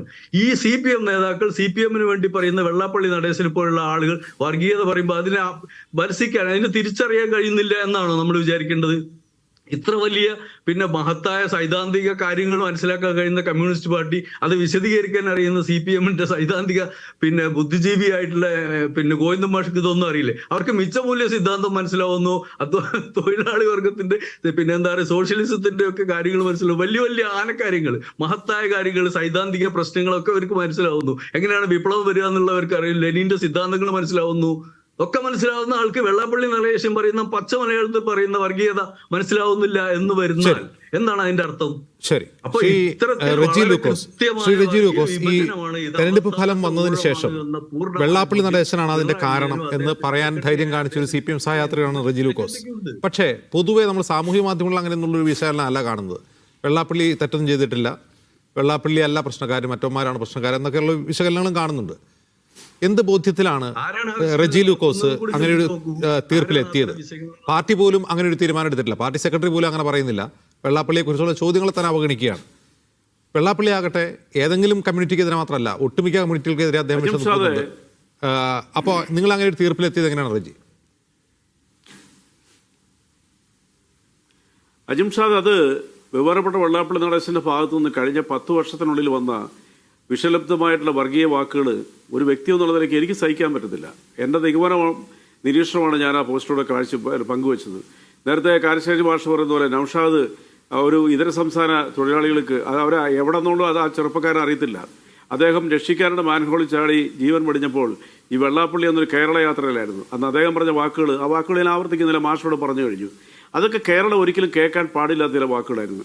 അതിനുശേഷം അദ്ദേഹം മലപ്പുറം ജില്ലയിലെ നിലമ്പൂർ സമീപം ചുങ്കത്തറ എന്നുള്ള സ്ഥലത്ത് പോയി കഴിഞ്ഞ ഏതാനും മാസങ്ങൾക്ക് മുമ്പ് അദ്ദേഹം നടത്തിയ പ്രസംഗത്തിൻ്റെ മുഴുവൻ ഓഡിയോയും വീഡിയോയും ഇപ്പോഴും യൂട്യൂബിൽ അവൈലബിളാണ്. അദ്ദേഹം പറഞ്ഞ ഓരോ വാക്കുകളും, ആ മലപ്പുറം ജില്ലയെക്കുറിച്ച് പറഞ്ഞ ഓരോ വാക്കുകളും അങ്ങേയറ്റം പ്രതിഷേധാർഹമാണ്. ഒരു തർക്കമല്ല കാര്യത്തിൽ. ഇന്ന് ബഹുമാനപ്പെട്ട വെള്ളാപ്പള്ളി നടേശൻ തനിക്കെതിരെ വന്നിരിക്കുന്ന വ്യാപകമായിട്ടുള്ള ഈ പ്രതിഷേധത്തിൽ ഭയന്ന്, അല്ലെങ്കിൽ അദ്ദേഹത്തിനൊരു കുറ്റബോധം ഉണ്ടായി, മുസ്ലിം ലീഗിനെ കുറിച്ചാണ് പറഞ്ഞത് എന്ന് തിരുത്തി അദ്ദേഹം ഒരു തിരുത്തലാണ് ഇപ്പോൾ നടത്തിയതാണ് എനിക്ക് തോന്നുന്നത്. അങ്ങനെ അദ്ദേഹം സ്വയം തിരുത്തുവാണെങ്കിൽ സ്വാഗതാർഹം. കാരണം തെറ്റുകൾ തിരുത്തുന്നവരെ നമ്മൾ സ്വാഗതം ചെയ്യണം. പക്ഷേ ഒരു കാര്യം ഇവിടെ വളരെ വ്യക്തമാണ്, വെള്ളാപ്പള്ളി നടേശനെ സംബന്ധിച്ചോളം അദ്ദേഹത്തിന് വേണ്ടി മാത്രമാണ് പ്രവർത്തിക്കുന്നത് എന്നുള്ള കാര്യത്തിൽ യാതൊരു തർക്കമില്ല. അദ്ദേഹം ഏത് രാഷ്ട്രീയ പ്രസ്ഥാനത്തിലൂടെ കൂറ് കാണിച്ചിട്ടുണ്ടോ ആ പ്രസ്ഥാനത്തിൻ്റെ അണികൾ അല്ലെങ്കിൽ ആ പ്രസ്ഥാനത്തെ സ്നേഹിക്കുന്നവർ അദ്ദേഹത്തിനോട് എതിർക്കും. കാരണം അദ്ദേഹത്തിൻ്റെ നിലപാടിലെ വൈരുദ്ധ്യങ്ങളാണ് അതിൻ്റെ കാരണം. ഇപ്പം ഞാൻ പ്രതികരിച്ചെന്ന് പറഞ്ഞത് എൻ്റെ ബോധ്യമായി ഞാൻ പ്രതികരിക്കുന്നത്. ഞാനൊരു ഒരു ഭയവും കണ്ടെത്തിയില്ല. ഇത് നിങ്ങൾ ഗ്രാസ് റൂട്ട് ലെവലിലേക്ക് ഇറങ്ങി നോക്കൂ. ഇവിടുത്തെ ഇടതുപക്ഷ പ്രസ്ഥാനങ്ങൾ മാത്രമല്ല, എല്ലാ വിഭാഗം ജനങ്ങൾക്കും വെള്ളാപ്പള്ളി റോൾ മോഡലാണോ? അല്ല. ഇവിടെ എത്രയോ സമുദായ നേതാക്കന്മാരുണ്ട്, അവരായാലും ഇതുപോലെ പച്ചയ്ക്ക് വർഗീയത പറയുന്നുണ്ടോ? കേരളം ഒരു പരിഷ്കൃത സമൂഹത്തെ ബഹുസ്വരതയുള്ളൊരു നാടാണ്. ഇവിടെ ഇരുന്നുകൊണ്ട് ഇങ്ങനെ ഒരു വ്യക്തി എന്തിനാണ് ഇദ്ദേഹം ഇങ്ങനെ വർഗീയത പറയുന്നത്? അത് ഇതുവരെ മനസ്സിലായിട്ടില്ല. ആർക്ക് വേണ്ടി ഇദ്ദേഹം വർഗീയത പറയുന്നത്? ഞാൻ മനസ്സിലാക്കിയെടുത്തോളം അദ്ദേഹം ഇരിക്കുന്ന സ്ഥാപനവുമായി ബന്ധപ്പെട്ട സഹോദരങ്ങളിൽ 95% ആളുകളും ഏറ്റവും മിനിമം ഇദ്ദേഹത്തിൻ്റെ വാക്കുകളിൽ ഒരിക്കലും ഒരു വിലയും കൽപ്പിക്കത്തില്ല. കാരണം ജാതി ചോദിക്കരുത് പറയരുതെന്നാണ് മഹാനായ ഗുരുദേവൻ ഈ ലോകത്തോട്. വെള്ളാപ്പള്ളി പറയുന്നത് വർഗീയതയാണ്. അത് ഒരു ഇടതുപക്ഷ പാർട്ടിക്ക് അനുയോജ്യമല്ല. അദ്ദേഹത്തെ പിന്തുണയ്ക്കാൻ കഴിയില്ല. LDF-ന്റെയും CPM-ന്റെയും ഉൾപ്പെടെയുള്ള പ്രവർത്തകർ അദ്ദേഹത്തെ എതിർക്കും എന്ന ബോധ്യം റെജി ലൂക്കോസിനുണ്ട്. പക്ഷെ ആ ബോധ്യം പോലും CPM-ന്റെ കേന്ദ്ര കമ്മിറ്റി അംഗങ്ങൾക്കും പോളിറ്റ് ബ്യൂറോ അംഗങ്ങൾക്കും ഉണ്ടാവാത്തതുകൊണ്ടാണ്. ഇല്ല, അത് പോളിറ്റ് ബ്യൂറോ അംഗങ്ങളെ അല്ലെങ്കിൽ മറ്റുള്ളവരെ കുറ്റപ്പെടുത്തേണ്ട കാര്യമില്ല. കാരണം അവരാരും വെള്ളാപ്പള്ളി നിർദ്ദേശം പറയുന്നത് മുഴുവൻ ശരിയാണെന്നൊരു വാദഗതിയായിട്ട് വന്നിട്ടുണ്ടോ? ഈ മാൻഹോളിൽ വിഷയത്തിൽ ബഹുമാനപ്പെട്ട പിണറായി വിജയൻ അന്ന് ഇദ്ദേഹത്തിന് പരസ്യമായിട്ട് തള്ളി പറഞ്ഞു. അതുകൊണ്ട് അന്ന് പിണറായി മുഖ്യമന്ത്രി അല്ല റെജി ലൂക്കോസ്, പാർട്ടി സെക്രട്ടറിയാണ്. മുഖ്യമന്ത്രി ആയതിനു ശേഷം, പ്രത്യേകിച്ചും ഇദ്ദേഹം നവോത്ഥാന സമിതിയുടെ അധ്യക്ഷ സ്ഥാനത്തേക്ക് വന്നതിന് ശേഷം ഇദ്ദേഹം നടത്തിയിട്ടുള്ള വിഷപ്രയോഗങ്ങളിൽ ഒരു തരത്തിലുള്ള പ്രതികരണവും മുഖ്യമന്ത്രി നടത്തിയിട്ടില്ല. അല്ല, ഞാൻ പറഞ്ഞു വരുന്നത് കേരളത്തിനെ സംബന്ധിച്ച് മുഖ്യമന്ത്രി പദത്തിലിരിക്കുമ്പോഴും ഒരു പാർട്ടി സെക്രട്ടറി പദത്തിലിരിക്കുമ്പോഴും അതിൻ്റെതായ രീതിയിലുള്ള മാറ്റങ്ങളുണ്ടാവും. ഞാനതിനെ കൃത്യമായ രീതിയിലുള്ള അളവുകളിച്ചൊന്നും വർണ്ണിക്കുന്നൊന്നുമല്ല. പക്ഷേ ഒരു കാര്യം ഉറപ്പാണ്, ഇദ്ദേഹം മലപ്പുറത്ത് നടത്തിയ വിഷലിപ്തമായിട്ടുള്ള വർഗീയത ഒരു ജില്ലയിൽ തന്നെ ആക്ഷേപിച്ചു. പക്ഷേ എനിക്ക് ഒരു കാര്യം ആഡ് ചെയ്യാനുണ്ട്. അദ്ദേഹം എന്ന് പറഞ്ഞാൽ എല്ലാം മലപ്പുറത്തേക്കാണ് വരുന്നത്, മലപ്പുറത്തേക്കാണ് എല്ലാം കൊണ്ടുവരുന്നത്, മലപ്പുറം അങ്ങനെ സമ്പന്നമായെന്ന് പറയുന്നത് തെറ്റാ. അദ്ദേഹം ചിലപ്പോൾ എഴുതി കൊടുത്തവർ ഒരു കാര്യം മനസ്സിലാക്കിയില്ല. കാരണം ഏറ്റവും പുതിയ ഡേറ്റ അനുസരിച്ച് ഈ ഒരു വ്യക്തിഗത വരുമാനത്തിൽ 1-ാം സ്ഥാനത്ത് നിൽക്കുന്ന കോട്ടയം ജില്ല, 2-ാം സ്ഥാനത്ത് തൃശ്ശൂർ ജില്ല, 8-ാം സ്ഥാനമേ ഉള്ളൂ മലപ്പുറം ജില്ലയുള്ളൂ. മലപ്പുറം വിദ്യാഭ്യാസ കാര്യത്തിൽ ഒരു കുതിപ്പ് നടത്തിയിട്ടുണ്ട്. ആ നാട്ടിലെ ജനങ്ങളുടെ അവരുടെ സെൽഫായിട്ടുള്ള ഒരു ഡിറ്റർമിനേഷൻ അല്ലേ, ആ സമൂഹത്തിലെ ജനങ്ങൾക്ക് ആർജിച്ചെടുത്തിട്ടല്ലേ, അതിന് നമ്മളിതിനെ കുറ്റപ്പെടുത്തുന്നത്. പക്ഷേ ഇവിടെ വേറൊരു കാര്യം പറയാം. വെള്ളാപ്പള്ളി നടേശൻ പറഞ്ഞ വ്യക്തി കേരളീയ പൊതുസമൂഹത്തിന് ഈ രീതിയിലുള്ള ഒരു പ്രവർത്തനങ്ങളുമായിട്ടാണ് അദ്ദേഹം മുമ്പോട്ട് പോകുന്നതെങ്കിൽ ഞാൻ ഉറപ്പിച്ചു പറയുന്നു, കേരളത്തിലെ ഏതെങ്കിലും ഒരു നിഷ്പക്ഷമതികളായ ഒരു സമൂഹത്തിലെ ഒരു വ്യക്തി ഇദ്ദേഹത്തിനെ പിന്തുണയ്ക്കുന്നില്ല. ഇദ്ദേഹം തന്റെ സ്വന്തം നിലനിൽപ്പിന് കേരളത്തിലെ മലയാളികളായ നിഷ്പക്ഷർ അദ്ദേഹത്തെ പിന്തുണയ്ക്കുന്നുണ്ടോ ഇല്ലോ എന്നുള്ളതല്ല പ്രശ്നം. പക്ഷമുള്ള ഇടതുപക്ഷം അദ്ദേഹത്തെ പിന്തുണയ്ക്കുന്നു. അത് ഔദ്യോഗികമാണ്. അദ്ദേഹം ഇപ്പോഴും നമ്മൾ ഈ സംസാരിക്കുമ്പോഴും നവോത്ഥാന സംരക്ഷണ സമിതിയുടെ അധ്യക്ഷനാണ്. മുഖ്യമന്ത്രി അദ്ദേഹത്തെ കാറിൽ കയറ്റി കൊണ്ടുപോകുന്നു, അദ്ദേഹത്തെ പുകഴ്ത്തുന്നു, മന്ത്രിമാർ അദ്ദേഹത്തെ പുകഴ്ത്തുന്നു. ഈ തെരഞ്ഞെടുപ്പ് തോൽവിക്ക് ശേഷവും പാർട്ടി അതേക്കുറിച്ചൊരു വിശദീകരണവും നൽകുന്നില്ല. റെജി ലൂക്കോസ് ഉൾപ്പെടെയുള്ളവർ വിമർശനം ഉന്നയിച്ചിട്ടു. അല്ല, അതിനകത്തൊരു വിശദീകരണമുണ്ടോ? അതായത് ബഹുമാനപ്പെട്ട മുഖ്യമന്ത്രി പിണറായി വിജയൻ ഇതിന് ശേഷം ആലപ്പുഴ കടപ്പുറത്ത് അദ്ദേഹത്തിന് 30ാമത്തെ SNDP പ്രയോഗം പ്രസിഡന്റ് എന്നുള്ള നിലയ്ക്ക് 30ാമത്തെ വാർഷികത്തിന് അദ്ദേഹത്തിൻ്റെ പ്രസംഗത്തിൽ വാക്കുകൾ വളരെ സൂക്ഷ്മതയോടെ ഉപയോഗിക്കണം, ശ്രദ്ധിക്കണമെന്നൊരു താക്കീത് അദ്ദേഹം അവിടെ വെച്ച് കൊടുത്തതാണ് ബഹുമാനപ്പെട്ട മുഖ്യമന്ത്രി പിണറായി വിജയൻ. പിന്നെ ഞങ്ങളുടെ പാർട്ടിയെ സംബന്ധിച്ചുള്ള ഏത് രാഷ്ട്രീയ കക്ഷികളെ പോലെയും എല്ലാ സമുദായ നേതാക്കളെയും എല്ലാവരെയും ഒരുപോലെ കാണുന്നതാണ്. ഇപ്പം പിന്നെ ഇവിടെ വ്യാപകമായ വിമർശനം ഉണ്ടായിരിക്കുന്ന ഒരു വിഷയമുണ്ട്. ബഹുമാനപ്പെട്ട വെള്ളാപ്പള്ളിയെ പിണറായി വിജയൻ കാറിൽ കയറ്റിക്കൊണ്ട് ഇറക്കി. ഞാൻ അതിനകത്ത് വലിയ ദോഷമൊന്നും കാണുന്നില്ല. അവരൊന്നിച്ചൊരു ഗസ്റ്റ് ഹൗസിലുണ്ടായിരുന്നു. ആ സ്ഥിതിക്ക് തൊട്ടടുത്ത് നിന്ന ഒരാളെ വണ്ടി ഒരു മലപ്പുറം ജില്ല എന്താണ് ഈഴവ സമുദായത്തെ ശ്വാസം മുട്ടിക്കുകയാണ് എന്ന ആ കുപ്രസിദ്ധമായ റെജി ലൂക്കോസ് തന്നെ ഉദ്ധരിച്ച ഈ വർഗീയ പ്രസ്താവനയ്ക്ക് ശേഷം പിറ്റേന്ന് പാർട്ടി സംസ്ഥാന സെക്രട്ടേറിയറ്റ് പ്രസ്താവന ഇറക്കിയിരുന്നു. അതിൽ വെള്ളാപ്പള്ളി നടേശന്റെ പേര് പോലും ഇല്ല. മുഖ്യമന്ത്രി എപ്പോഴാണ് ഈ വെള്ളാപ്പള്ളിയെ വിമർശിച്ചു എന്ന് റെജി ലൂക്കോസ് പറയുന്നത്?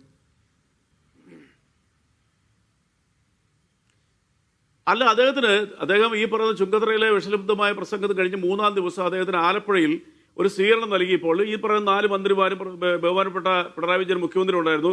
വാക്കുകൾ സൂക്ഷ്മതയോടുകൂടി ഉപയോഗിക്കണം. അങ്ങനെയല്ല, അദ്ദേഹത്തിന്റെ നാവിൽ സരസ്വതിയാണ്, ആ വാക്കാണ് ഉപയോഗിച്ചത്. അദ്ദേഹത്തിന്റെ നാവിൽ സരസ്വതിയാണ്. അദ്ദേഹത്തിന്റെ നാവിൽ വികട സരസ്വതിയാണെന്നല്ല പറഞ്ഞത്, അദ്ദേഹത്തിന്റെ നാവിൽ സരസ്വതി വിളയാടുകയാണ് എന്ന് വെച്ചാൽ എന്താണ് അർത്ഥം? അല്ല, അതൊക്കെ പറഞ്ഞു. അത് അദ്ദേഹത്തിന്റെ സംസാരത്തിന് ഒരു ഹാസ്യാത്മകതയുണ്ട്, അത് ഞാൻ നിഷേധിക്കുന്നില്ല. കാരണം അദ്ദേഹത്തിന്റെ വാക്കുകളിലൂടെ, അദ്ദേഹം പ്രയോഗിക്കുന്ന പ്രയോഗങ്ങളിലൂടെയും കേരളത്തിൽ ഏറ്റവും കൂടുതൽ മിമിക്രിക്കാർ ഉപയോഗിക്കുന്ന ഒരു കഥാപാത്രത്തിലൊന്നും ബഹുമാനപ്പെട്ട വെള്ളാപ്പള്ളി നടേശനാണ്. അതിൽ അദ്ദേഹത്തിന് എതിർപ്പുണ്ടെന്ന് എനിക്ക് തോന്നുന്നില്ല. അപ്പോൾ അദ്ദേഹത്തിന് ഒരു ഹാസ്യാത്മക സംസാരത്തിലുണ്ട്. അതൊക്കെ സ്വാഭാവികമാണ്. അദ്ദേഹത്തിന്റെ പദവിയാണ് ആദരിച്ചത്. 30 വർഷമായിട്ട് അദ്ദേഹം ആക്ഷേപാസ്യത്തിലൂടെ സാമൂഹിക വിമർശനം നടത്തിയെന്നോ അല്ലെങ്കിൽ ആക്ഷേപാസ്യത്തിലൂടെ ഈഴവ സമുദായത്തിന് ആവശ്യമായ ജനാധിപത്യപരമായ അവകാശങ്ങൾക്ക് വേണ്ടി സംസാരിച്ചു എന്നുള്ളതൊന്നും ഇവിടെ തർക്ക വിഷയമല്ല. അദ്ദേഹം തൊഗാഡിയെ വെല്ലുന്ന വിഷപ്രവാഹം നടത്തുന്നു ഇവിടെ. അതേക്കുറിച്ച് മുഖ്യമന്ത്രി ഒരു വാക്ക് മിണ്ടിയിട്ടുണ്ടോ എന്നാണ് എൻ്റെ ചോദ്യം, മുഖ്യമന്ത്രി ആയതിനു ശേഷം.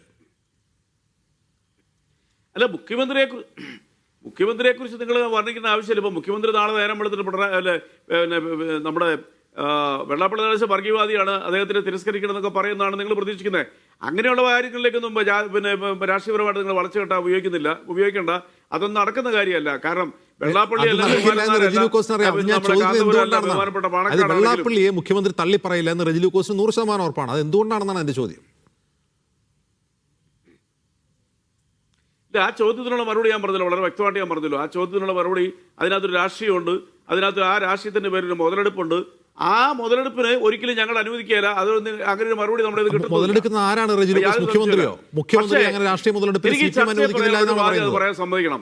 അല്ല, അങ്ങനെ വെള്ളാപ്പള്ളി ഇത് പറഞ്ഞോട്ടെ എന്ന് അനുവദിക്കുന്ന വെള്ളാപ്പള്ളിയുടെ പേരും പറഞ്ഞുകൊണ്ട് മുഖ്യമന്ത്രിയുടെ വായിൽ നിന്നും അല്ല, അതിനിപ്പോ മുതലെടുപ്പ് രാഷ്ട്രീയക്കാർ ഒരുപാട് പേര് വരുന്നുണ്ടല്ലോ, ഒത്തിരി കാര്യം പറയുന്നുണ്ടല്ലോ. അങ്ങനെയല്ല, വെള്ളാപ്പള്ളി നടേശൻ വർഗീയ പ്രസ്താവന നടത്തുന്നത് രാഷ്ട്രീയ മുതലെടുപ്പിന് വേണ്ടിയാണോ? വെള്ളാപ്പള്ളി വർഗീയ പ്രസ്താവന നടത്തുന്നത് രാഷ്ട്രീയ മുതലെടുപ്പിന് വേണ്ടിയാണോ? ഞാൻ വെള്ളാപ്പള്ളിയുടെ കാര്യമല്ല പറഞ്ഞത്. വെള്ളാപ്പള്ളി നടത്തുന്നത് എന്തിനാണെന്നുള്ളത് എനിക്ക് ഇത് മനസ്സിലായിട്ടില്ല. അത് അദ്ദേഹത്തിന്റെ മകന്റെ നിലനിൽപ്പിന് വേണ്ടി പറഞ്ഞതായിരിക്കും. അദ്ദേഹം സമൂഹത്തിന് വേണ്ടിയിട്ടല്ല.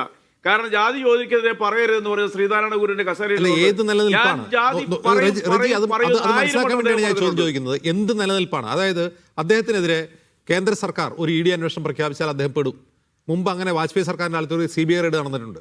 ഇവിടെ മൈക്രോ ഫിനാൻസ് കേസിൽ അദ്ദേഹത്തിനെതിരെ കേസുണ്ട്, വേറൊരു ആത്മഹത്യാ പ്രേരണ കേസിൽ അദ്ദേഹം പ്രതിയാണ്. ഇപ്പോൾ 2 കേസ് അദ്ദേഹത്തിന് മുമ്പിലുണ്ട്. അപ്പോൾ ഇവിടെ സംസ്ഥാന സർക്കാരിനെ സൂചിപ്പിച്ച് ആ കേസിൽ നിന്ന് രക്ഷപ്പെടുക, കേന്ദ്രത്തെ സൂചിപ്പിച്ച് ഒരു പാർട്ടി ഉണ്ടാക്കി അവിടെ ചേർക്കുക, അവിടെ നിന്ന് രക്ഷപ്പെടുക, അദ്ദേഹത്തിന്റെ വ്യക്തിപരമായ താല്പര്യമാണോ ഈ വർഗീയ പ്രചാരണത്തിന് പിന്നിൽ? അല്ല, ഞാൻ അങ്ങനെയല്ല ഉദ്ദേശിച്ചത്. അദ്ദേഹത്തിന്റെ പേര് കേസുണ്ടെങ്കിൽ അത് കോടതിയിലാണ്. പല കോടതിയിൽ അദ്ദേഹത്തിന് ഒരു കേസുണ്ട്. അത് കോടതി തീരുമാനിക്കട്ടെ. ആ കോടതിയുടെ തീരുമാനത്തിന് കേരളത്തിന്റെ സംസ്ഥാനത്തിന്റെ മുഖ്യമന്ത്രിക്ക് ആഭ്യന്തര വകുപ്പിന് എന്തെങ്കിലും ചെയ്യാൻ പറ്റുമോ? അതൊക്കെ ദുർവ്യാഖ്യാനങ്ങൾ മാത്രമാണ്. പക്ഷേ അദ്ദേഹത്തിന്റെ പദവിയെ ബഹുമാനിക്കുന്നു. പക്ഷെ അദ്ദേഹം ഇന്ന് പറഞ്ഞൊരു കാര്യമുണ്ട്, അതുകൂടെ പറഞ്ഞാൽ എന്നെ പൂർത്തീകരിക്കേ. ഇന്ന് അദ്ദേഹം നടത്തിയ പത്രസമ്മേളനത്തിൽ 45 മിനിറ്റ് നീണ്ട പത്രസമ്മേളനത്തിൽ മുസ്ലിം ലീഗിനെ അദ്ദേഹം കടന്നാക്രമിച്ചിട്ടുണ്ട്. വലിയ രോഷത്തോടുകൂടി മുസ്ലിം ലീഗിനെ കടന്നാക്രമിച്ചു, ചിലരുടെ പേരുകൾ ഉപയോഗിച്ചു. പക്ഷേ അവിടെ പക്വതയോട് മറുപടി പറഞ്ഞ ഒരാളുണ്ട്. അതായത് ബഹുമാനോട് PK കുഞ്ഞാലിക്കുട്ടി സാഹിബ ഒരൊറ്റ വാചകത്തിൽ അദ്ദേഹം ഒതുക്കി. അപ്പോൾ അതൊക്കെ വെള്ളാപ്പള്ളിക്കൊരു പാഠമാണ്. ഇങ്ങനെ പ്രകോപനപരമായിട്ടുള്ള വർഗീയത പറഞ്ഞാലും ആരാണോ പ്രതികരിക്കേണ്ടത് അവരൊന്നും ഇദ്ദേഹത്തിന്റെ വാക്കിനൊരു പ്രാധാന്യം കൊടുക്കുന്നില്ല എന്നുള്ള ആ ഒരു വാക്ക് കുഞ്ഞാലിക്കുട്ടി സാഹിബിന്റെ വാക്ക് കേരളം ശ്രദ്ധിച്ചു. ഞങ്ങളുടെ എതിർപക്ഷത്തിരിക്കുന്ന രാഷ്ട്രീയ പ്രസ്ഥാനമാണെങ്കിലും അദ്ദേഹം ആ പറഞ്ഞത് തന്നെ എല്ലാവരും ഏറ്റെടുക്കണം. ഇദ്ദേഹത്തിന്റെ വാക്കുകൾക്ക് അതിന്റെ ഗ്രാവിറ്റിയെ കൊടുക്കാവുള്ളൂ. ഇങ്ങനെ പറഞ്ഞുകൊണ്ടിരിക്കട്ടെ. അദ്ദേഹത്തിന്റെ സമൂഹത്തിന് തന്നെ നാണക്കേടായിരിക്കുന്നു. മഹാനായ ശ്രീനാരായണ ഗുരുവിനെ തന്നെ അപമാനിക്കുകയാണ്. അതുകൊണ്ടാണ് ഞാനിവിടെ പറഞ്ഞത്, ജാതി ചോദിക്കരുത് പറയരുത് എന്ന് പറഞ്ഞ പഠിപ്പിച്ച ആ മഹാന്റെ കസേരയിൽ ഇരുന്നുകൊണ്ട്, കുമാരനാശാന്റെ കസേരയിൽ ഇരുന്നുകൊണ്ട് അദ്ദേഹം പറയുന്ന വാക്കുകൾക്ക് ഏറ്റവും കൂടുതൽ ആഘാതം വരുന്നത് വലിയ പരിവർത്തനങ്ങൾക്കും വലിയ സാമൂഹിക പ്രതിബദ്ധതകൾക്കും ഇടം നൽകിയിട്ടുള്ള ആ വിഭാഗത്തിൽപ്പെട്ട ജനങ്ങളെയാണ്. അവരത് തിരിച്ചറിഞ്ഞിട്ടുണ്ടെന്നാണ് എൻ്റെ പ്രതീക്ഷ. ശരി, ശ്രീ NK അബ്ദുൽ അസീസ്, റെജി ലൂക്കോസിന് മനസ്സിലായത് SNDP യോഗത്തെക്കുറിച്ച്, വെള്ളാപ്പള്ളി നടേശനെ കുറിച്ച്, വെള്ളാപ്പള്ളി നടേശൻ്റെ രാഷ്ട്രീയ ലക്ഷ്യങ്ങളെ കുറിച്ച് മനസ്സിലായത് CPM മനസ്സിലാവാത്തത് എന്തുകൊണ്ടാണ്? LDF-ലെ ഘടകകക്ഷികൾ പോലും വാ തുറക്കാത്തത് എന്തുകൊണ്ടാണ്? അജിംസെ, CPM മനസ്സിലായിട്ടില്ല എന്ന് നിങ്ങളോട് ആരാണ് പറഞ്ഞു തന്നത്? മനസ്സിലായിരുന്നെങ്കിൽ ഇലക്ഷൻ ജയിച്ചതിന് ശേഷം അദ്ദേഹം എന്തെങ്കിലും പറയുമായിരുന്നു, മാധ്യമങ്ങളുടെ ചോദ്യത്തോട് അവഗണന കാണിക്കില്ലായിരുന്നു പാർട്ടി സെക്രട്ടറി. സ്വാഭാവികമായിട്ടും ഒരു തെരഞ്ഞെടുപ്പ് കഴിയുകയും ആ തെരഞ്ഞെടുപ്പുമായി ബന്ധപ്പെട്ട ഒരു വിഷയത്തിൽ വലിയ വിവാദങ്ങൾ ഉണ്ടാവുകയും ചെയ്താൽ ഏതു പാർട്ടിയും അത്തരം കാര്യങ്ങൾ പരിശോധിക്കും, അതിനെക്കുറിച്ച് കൃത്യമായി തീരുമാനമെടുക്കും. ആ തീരുമാനങ്ങൾ പുറത്തു പറയേണ്ടതാണെങ്കിൽ പറയും, അല്ലെങ്കിൽ പറയാതെ നടപ്പാക്കേണ്ടതാണെങ്കിൽ അത് നടപ്പാക്കും. അതാണ് ഞങ്ങളൊക്കെ മനസ്സിലാക്കിയിട്ടുള്ള രാഷ്ട്രീയ പ്രവർത്തനം. ഞാൻ മനസ്സിലാക്കുന്നത് CPIM-ഉം ഇക്കാര്യത്തിൽ കൃത്യമായി തീരുമാനമെടുത്തിട്ടുണ്ടാകും, അത് നടപ്പാക്കപ്പെടുകയും ചെയ്യും. ഭാവിയിൽ ആ തീരുമാനത്തിൻ്റെ നടപ്പിൽ വരുത്തലുമായി ബന്ധപ്പെട്ട് നമുക്ക് കൃത്യമായി അറിയാനും കഴിയും. നവോത്ഥാന സമിതി അധ്യക്ഷ സ്ഥാനം അദ്ദേഹത്തെ പുറത്താക്കുമോ ഇനിയുള്ള 4 മാസം? എന്തെല്ലാം തീരുമാനമെടുക്കുമെന്ന് എനിക്ക് പറയാൻ കഴിയില്ല. വലിയ തീരുമാനങ്ങൾ വലിയ തോതിൽ ഉണ്ടാകുമെന്ന പ്രതീക്ഷയാണ് എനിക്കുള്ളത്. അത് വെള്ളാപ്പള്ളിയുടെ കാര്യത്തിൽ മാത്രമായി കൊള്ളണമെന്നില്ല. വെള്ളാപ്പള്ളിയുടെ നിലപാട് മാറ്റം നടക്കാത്ത സാഹചര്യം ഉണ്ടായാൽ സ്വാഭാവികമായും തീരുമാനം. ഇനി വെള്ളാപ്പള്ളി കഴിഞ്ഞ കാലത്ത് നടന്നതൊക്കെ സംഭവിച്ചു കഴിഞ്ഞു, ഇനി ഭാവിയിൽ അതുണ്ടാവില്ല. അദ്ദേഹം തിരുത്താൻ തയ്യാറാവുന്ന സാഹചര്യങ്ങൾ ഉണ്ടായാൽ ആ നിലയിലുള്ള നിലപാട് മാറ്റവും ഉണ്ടാവും. ഒരു കാര്യം എനിക്ക് സൂചിപ്പിക്കാൻ, വെള്ളാപ്പള്ളി എന്തിനു തിരുത്തണം? ശ്രീ അബ്ദുൽ അസീസ്, എന്തിനാ തിരുത്തുന്നത്? വെള്ളാപ്പള്ളി എന്ത് ലക്ഷ്യത്തോടെയാണ് സംസാരിക്കുന്നത്? വെള്ളാപ്പള്ളി എന്ത് ലക്ഷ്യത്തോടു കൂടിയാണ് സംസാരിക്കുന്നത് എന്ന് പറഞ്ഞാൽ കൂടുതൽ കാര്യങ്ങൾ നമുക്ക് പറയേണ്ടതായി വരും. ഞാൻ കഴിഞ്ഞ തവണയും ഈ പ്ലാറ്റ്ഫോമിൽ ഇരുന്നു കൊണ്ട് പറഞ്ഞിട്ടുള്ള ചില കാര്യങ്ങൾ, ഒരു ഘട്ടത്തിൽ മുസ്ലിം സമുദായത്തെ തന്നെ കുറ്റപ്പെടുത്തിക്കൊണ്ട് അദ്ദേഹം സംസാരിച്ചു. ഞങ്ങൾ അദ്ദേഹത്തെ നേരിട്ട് പോയി കണ്ടു. ഞങ്ങളോട് അദ്ദേഹം വിശദീകരിച്ചത് ഞാൻ സമുദായത്തെ അല്ല ഉദ്ദേശിച്ചത്, മുസ്ലിം ലീഗിനെയാണ് എന്നാണ്. വീണ്ടും അദ്ദേഹം പറഞ്ഞപ്പോൾ അത് സംബന്ധമായി പരസ്യമായി നിലപാടെടുത്തു. നിങ്ങളുടെ ചാനലിൽ അത് വാർത്തയായി വന്നു. ഞങ്ങൾ മുഖ്യമന്ത്രിക്ക് പരാതി ഉൾപ്പെടെ കൊടുത്തു.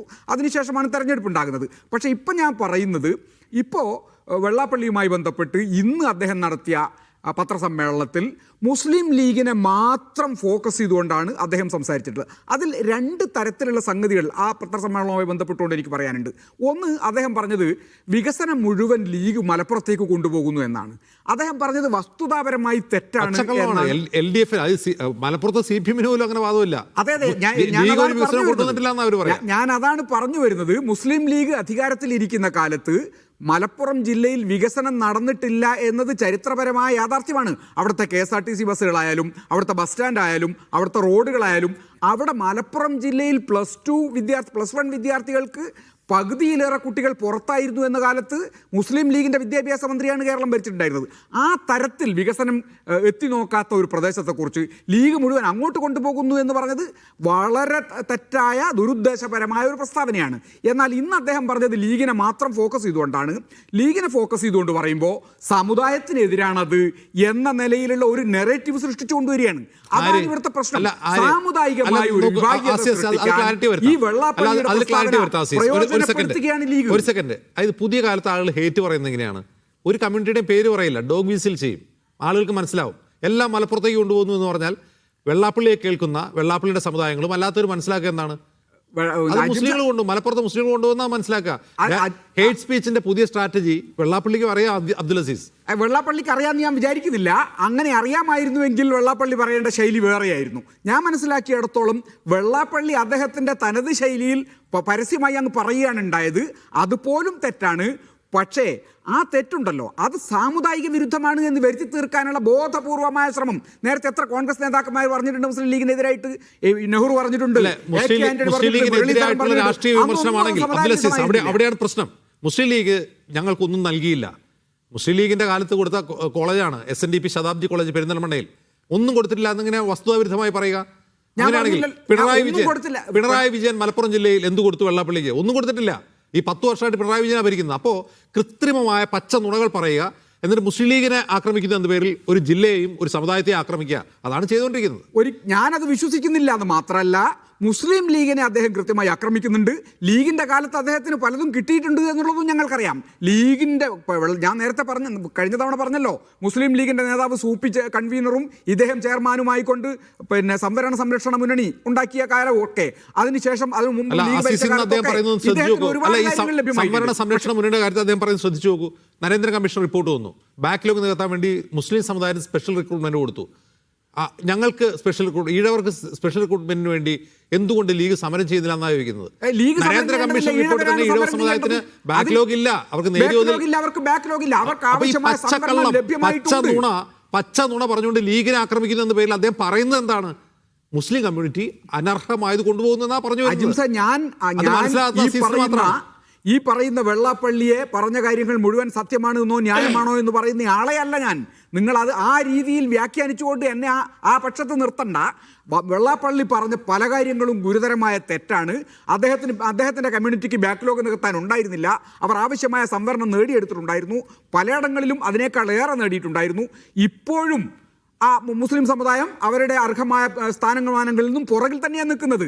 എന്നാൽ വെള്ളാപ്പള്ളി മുസ്ലിം ലീഗിനെതിരായി എന്തെങ്കിലും പറയുമ്പോൾ അത് സമുദായത്തിനെതിരായാണ് എന്ന് വരുത്തി തീർക്കുന്ന ഒരു സാഹചര്യം നമ്മുടെ കേരളത്തിലുണ്ട്. ആ സാഹചര്യത്തിലൂടെ ലീഗ് ഉദ്ദേശിക്കുന്നത് സാമുദായികമായ ഒരു ധ്രുവീകരണം കൊണ്ടുവന്നുകൊണ്ട് മുസ്ലിം മനസ്സുകളെ ലീഗിനോടൊപ്പം ചേർത്ത് നിർത്തുക എന്ന ഏറ്റവും ഗുരുതരമായ ഒരു കുറ്റം മുസ്ലിം ലീഗ് ചെയ്യുന്നുണ്ട്. അത് കാണാതിരുന്നുകൂടാ എന്നാണ് എനിക്ക് സൂചിപ്പിക്കാനുള്ളത്. ഒറ്റ കാര്യം നേരത്തെ ബഹുമാന്യനായ കാരശ്ശേരി മാഷ് തുടങ്ങിയപ്പോൾ തന്നെ പറഞ്ഞ ഒരു കാര്യമുണ്ട്. നിങ്ങൾ വിചാരിച്ചതല്ല ഞാൻ പറയാൻ പോകുന്നത്. അദ്ദേഹം പറഞ്ഞു BJPക്കും CPIM-നും ഇടയിലുള്ള ഒരു പാലമായി വർത്തിക്കുകയാണ് വെള്ളാപ്പള്ളി നടേശൻ എന്നാണ് അദ്ദേഹം പറഞ്ഞത്.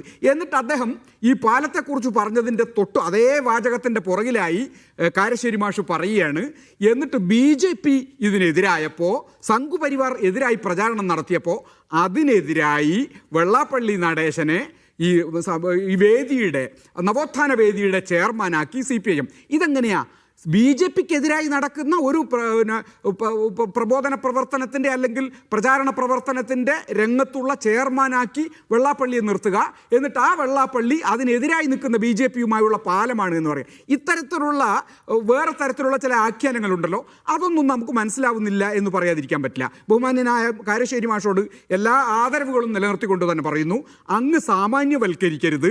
ആദ്യമേ അങ്ങ് പറഞ്ഞ ഒരു വാദം അജിംസ് തിരുത്തി, അത് ഞാനിപ്പോൾ ആവർത്തിക്കുന്നില്ല. ഇത്തരം കാര്യങ്ങളിലുള്ള സാമാന്യവൽക്കരണം ഉണ്ടല്ലോ, അത് ശരിയല്ല എന്ന് പറയാൻ പറ്റും. ശരി അബ്ദുൽ, ഈ BJPക്കും CPM-നും ഇടയിലുള്ള പാലമാണ് ഈ പറയുന്ന വെള്ളാപ്പള്ളി നടേശനെങ്കിൽ, അതായത് നവോത്ഥാന സമിതിയുടെ അധ്യക്ഷനാക്കിയതിലൂടെ ഒരു ഫാഷിസ്റ്റ് വിരുദ്ധ നിലപാടല്ലേ CPM സ്വീകരിച്ചത് ശബരിമല പ്രക്ഷോഭകാലത്ത്? അതെങ്ങനെ ശരിയാവുമെന്നാണ് അബ്ദുൽ അസീസ് ചോദിക്കുന്നത്. അല്ല അജിംസ്, ഇവർക്കൊക്കെ നിലപാടുകൾ ഉണ്ടെങ്കിലല്ലേ അതിൻ്റെ വൈരുദ്ധ്യം പ്രശ്നമുള്ളൂ. ഇവർക്കൊക്കെ ഉള്ളത് താല്പര്യങ്ങളാണ്. താല്പര്യങ്ങൾക്ക് വേണ്ടി ഒരു കാര്യം പറയുമ്പോൾ വേറെ ഒരു ആവശ്യം വരുമ്പോൾ മറിച്ച് പറയും. ഇപ്പം ഞാൻ നേരത്തെ പറഞ്ഞതിന് മറുപടി പറഞ്ഞില്ലല്ലോ. മത്തായി ചാക്കോ ഭക്തനായിട്ടാണ് മരിച്ചത് എന്ന് പറഞ്ഞ ബിഷപ്പിനെ ആക്ഷേപിച്ച മുഖ്യമന്ത്രി ശ്രീ പിണറായി വിജയൻ അദ്ദേഹം തന്നെ ഭക്തനാണ് എന്ന് പറഞ്ഞ വെള്ളാപ്പള്ളിയെ തിരുത്തിയോ? ഇല്ലല്ലോ. പിന്നെ അദ്ദേഹത്തിൻ്റെ സ്ഥാനലബ്ധി 30 കൊല്ലം ആവുമ്പോൾ അദ്ദേഹത്തെ കൊണ്ടാടാൻ വേണ്ടി സംസ്ഥാന മുഖ്യമന്ത്രിയും മറ്റു മന്ത്രിമാരും മത്സരിക്കുകയാണ്. ശ്രീനാരായണ ഗുരുവിൻ്റെ ഉപദേശങ്ങൾ ഉൾക്കൊണ്ട് ചെറുപ്പക്കാർക്ക് മാതൃക കാണിക്കുന്ന മട്ടിൽ പെരുമാറുന്ന നേതാവാണ് എന്ന് സംസ്ഥാന മുഖ്യമന്ത്രി അദ്ദേഹത്തെ പുകഴ്ത്തുന്നു. നമ്മുടെ സാംസ്കാരിക വകുപ്പ് മന്ത്രിയും മറ്റു മന്ത്രിമാരൊക്കെ പുകഴ്ത്തുന്നു. ഞാൻ ചോദിക്കുന്നത്, ഞാൻ ഭക്തനല്ല എന്ന് എന്തുകൊണ്ടാണ് പിണറായി വിജയൻ പറയാത്തത്? അപ്പോൾ താല്പര്യം എന്ന് പറഞ്ഞ സാധനതാ. കാരണം അതാണ് ഞാൻ പറഞ്ഞത്, BJP ഇപ്പോൾ അജിംസ് ചോദിച്ചല്ലോ ആർക്ക് വേണ്ടിയാണ് വെള്ളാപ്പള്ളി നടേശൻ വർത്തമാനം പറയുന്നത് ഈ BJPക്ക് വേണ്ടിയാണ്. പിന്നെ അദ്ദേഹത്തിന് താല്പര്യം അവിടെ നടപ്പാക്കാത്തപ്പോൾ ആ നടപ്പാക്കാൻ വേണ്ടി ഇപ്പോൾ അദ്ദേഹം BDJS ആരുമല്ല അദ്ദേഹം, പക്ഷെ അദ്ദേഹമാണ് കാര്യങ്ങൾ തീരുമാനിക്കുന്നത്. അദ്ദേഹത്തിൻ്റെ മകനാണ് അതിൻ്റെ ചെയർമാൻ. അപ്പോൾ ഇവർക്ക് എന്തൊക്കെയാണ് അവരുടെ താല്പര്യങ്ങളെന്ന് എനിക്ക് പറയാൻ അറിഞ്ഞുകൂടാ. കാരണം കേസിൻ്റെ കാര്യമൊന്നും പറയാൻ നമുക്കല്ലേ തെളിവില്ലാത്തതുകൊണ്ട് നമുക്ക് പറയാൻ പറ്റില്ല. പക്ഷേ ആളുകളുടെ നിലപാടുകൾ മാറുകയും അതിൽ സങ്കീർണത വരികയും വൈരുദ്ധ്യം വരികയും അവരൊക്കെ എപ്പോഴും, ഇപ്പോൾ ഞാൻ പറയുന്നത്, ഇത്തരത്തിലുള്ള ഒരു ഹെയ്റ്റ് സ്പീച്ച്, വെറുപ്പുണ്ടാക്കുന്ന പ്രസംഗത്തിൽ ക്രിമിനൽ കേസെടുക്കാൻ വകുപ്പുണ്ട്. പിണറായി വിജയനാണല്ലോ ആഭ്യന്തര വകുപ്പ് കൈകാര്യം ചെയ്യുന്നത്. ഈ അളവിൽ സംസാരിക്കുന്ന ആൾക്കെതിരായിട്ട് കേസുണ്ടോ? ഇവരാരെങ്കിലും വാക്ക് നിയന്ത്രിക്കണം എന്നൊരു ബഹുമാനപൂർവ്വം ഒരു വാക്ക് പിണറായി പറഞ്ഞിട്ടില്ല എന്ന് ഞാൻ പറയുന്നില്ല. പക്ഷേ ഈ പറഞ്ഞതിനോട് ഞങ്ങൾ യോജിക്കുന്നില്ല എന്ന് പറയണ്ടേ? ഇവിടുത്തെ മലപ്പുറം ജില്ലയെ പറ്റിയോ മുസ്ലിം സമുദായത്തെ പറ്റിയോ ഒക്കെ പറയുമ്പോൾ ഇപ്പോൾ പറഞ്ഞത് ലീഗ് ഇത് വ്യാഖ്യാനിക്കുന്നതാണ്. ലീഗുകാർ ഇപ്പോൾ കുഞ്ഞാലിക്കുട്ടി ഏറ്റവും അന്തസ്സുള്ള വാക്കാണ് പറഞ്ഞത്, അത് റെജി ലൂക്കോസ് ഏറ്റു പറഞ്ഞല്ലോ. ഞാൻ കുഞ്ഞാലിക്കുട്ടിയുടെ പാർട്ടിയുടെ ആളല്ല, പക്ഷേ വർത്തമാനം പറയുമ്പോൾ അന്തസ്സ് പാലിക്കാത്തൊരു സംഗതിയുണ്ട്. അപ്പോൾ ഇതിപ്പോൾ ലീഗിനാണ് കുറ്റം, പിണറായി വിജയൻ മറ്റേ വെള്ളാപ്പള്ളിക്കല്ല കുറ്റം. വെള്ളാപ്പള്ളി പറഞ്ഞത് അതാണ് വ്യാഖ്യാനിക്കാൻ തുടങ്ങുന്നത്. അപ്പോൾ വെള്ളാപ്പള്ളിയുടെ കാര്യങ്ങൾ സംരക്ഷിക്കേണ്ട കാര്യം ആർക്കാണുള്ളത്, എന്താണ് അതിൻ്റെ താല്പര്യം അവർ പറയട്ടെ. ഇപ്പോൾ എനിക്ക് ഇതിൽ താല്പര്യങ്ങളില്ല, എനിക്ക് നിലപാടുകളുള്ളൂ. ആ നിലപാട് ഇവിടെ വെറുപ്പുണ്ടാക്കരുത്, സമുദായങ്ങൾ തമ്മിൽ ഭിന്നിപ്പുണ്ടാക്കരുതെന്ന് മാത്രമേ ഉള്ളൂ. വേറെ എനിക്ക് താല്പര്യങ്ങളൊന്നുമില്ല. തീർച്ചയായിട്ടും വെള്ളാപ്പള്ളിക്ക് താല്പര്യങ്ങളുണ്ട്, വെള്ളാപ്പള്ളിയെ കൂടെ നിർത്തുന്നതിൽ താല്പര്യങ്ങളുണ്ടെന്ന് വളരെ വ്യക്തമാണ്. അത് ആ പാർട്ടിക്കകത്തുള്ള പല നേതാക്കന്മാർക്കും തിരിയുന്നുണ്ട്. ഈ ചാനലിൽ പറഞ്ഞു കേൾക്കുന്നവരില്ല. ഇപ്പോൾ റെജി ലൂക്കോസ് തന്നെ നേരത്തെ അദ്ദേഹത്തിൻ്റെ എതിർപ്പ് പറഞ്ഞല്ലോ, അതിനപ്പുറത്തേക്ക് പോകാൻ അദ്ദേഹത്തിന് നിവൃത്തിയില്ലാത്തതുകൊണ്ടായിരിക്കും. അപ്പോൾ വെള്ളാപ്പള്ളി സംസാരിക്കുമ്പോൾ മുസ്ലിം ലീഗ് ദുർവ്യാഖ്യാനം നടത്തിയിട്ട് അത് മുതലാക്കുകയാണ്. ഇപ്പോൾ മലപ്പുറത്തോ ബാക്കിയുള്ളിടത്തോ പിന്തുണ കിട്ടാൻ മുസ്ലിം ലീഗിന് വെള്ളാപ്പള്ളിയുടെ വാക്ക് ദുർവ്യാഖ്യാനം ചെയ്യേണ്ട ആവശ്യമില്ലല്ലോ. തീർച്ചയായിട്ടും അവിടെ +2 പ്രവേശനത്തിൻ്റെ കാലത്ത് ഞാനിത് പറഞ്ഞതാണ്. കാരണം മുസ്ലിം ലീഗിൻ്റെ മന്ത്രിമാർ പ്രധാനമായും കൈകാര്യം ചെയ്തൊരു വകുപ്പ് വിദ്യാഭ്യാസമാണ്. എന്നിട്ട് എന്തുകൊണ്ടാണ് അവിടുത്തെ കുട്ടികൾക്ക് ആവശ്യമുള്ള സീറ്റുകൾ അവിടെ ഇല്ലാത്തതിന് മറുപടി പറയേണ്ടത് ഭരിക്കുന്ന ഗവൺമെൻറ് അല്ല, നേരത്തെ ഇരുന്ന ലീഗുകാരാണെന്ന് ഞാൻ പറഞ്ഞതാണ്. ആർക്കും ആലോചിച്ചാൽ അറിയുന്ന ഒരു കാര്യം അത്. അപ്പോൾ ഇത് മുഴുവൻ മലപ്പുറത്തിനെതിരായിട്ട് മുസ്ലിം സമുദായത്തിനെതിരായിട്ട് പറയുന്നത് പിന്നീട് ലീഗാണ് എന്ന് പറയാം. അപ്പോൾ ലീഗ് പറയുകയാണിത് ഞങ്ങളെല്ലാം പറയുന്നത്, ലീഗ് പറഞ്ഞത് സത്യമല്ലേ?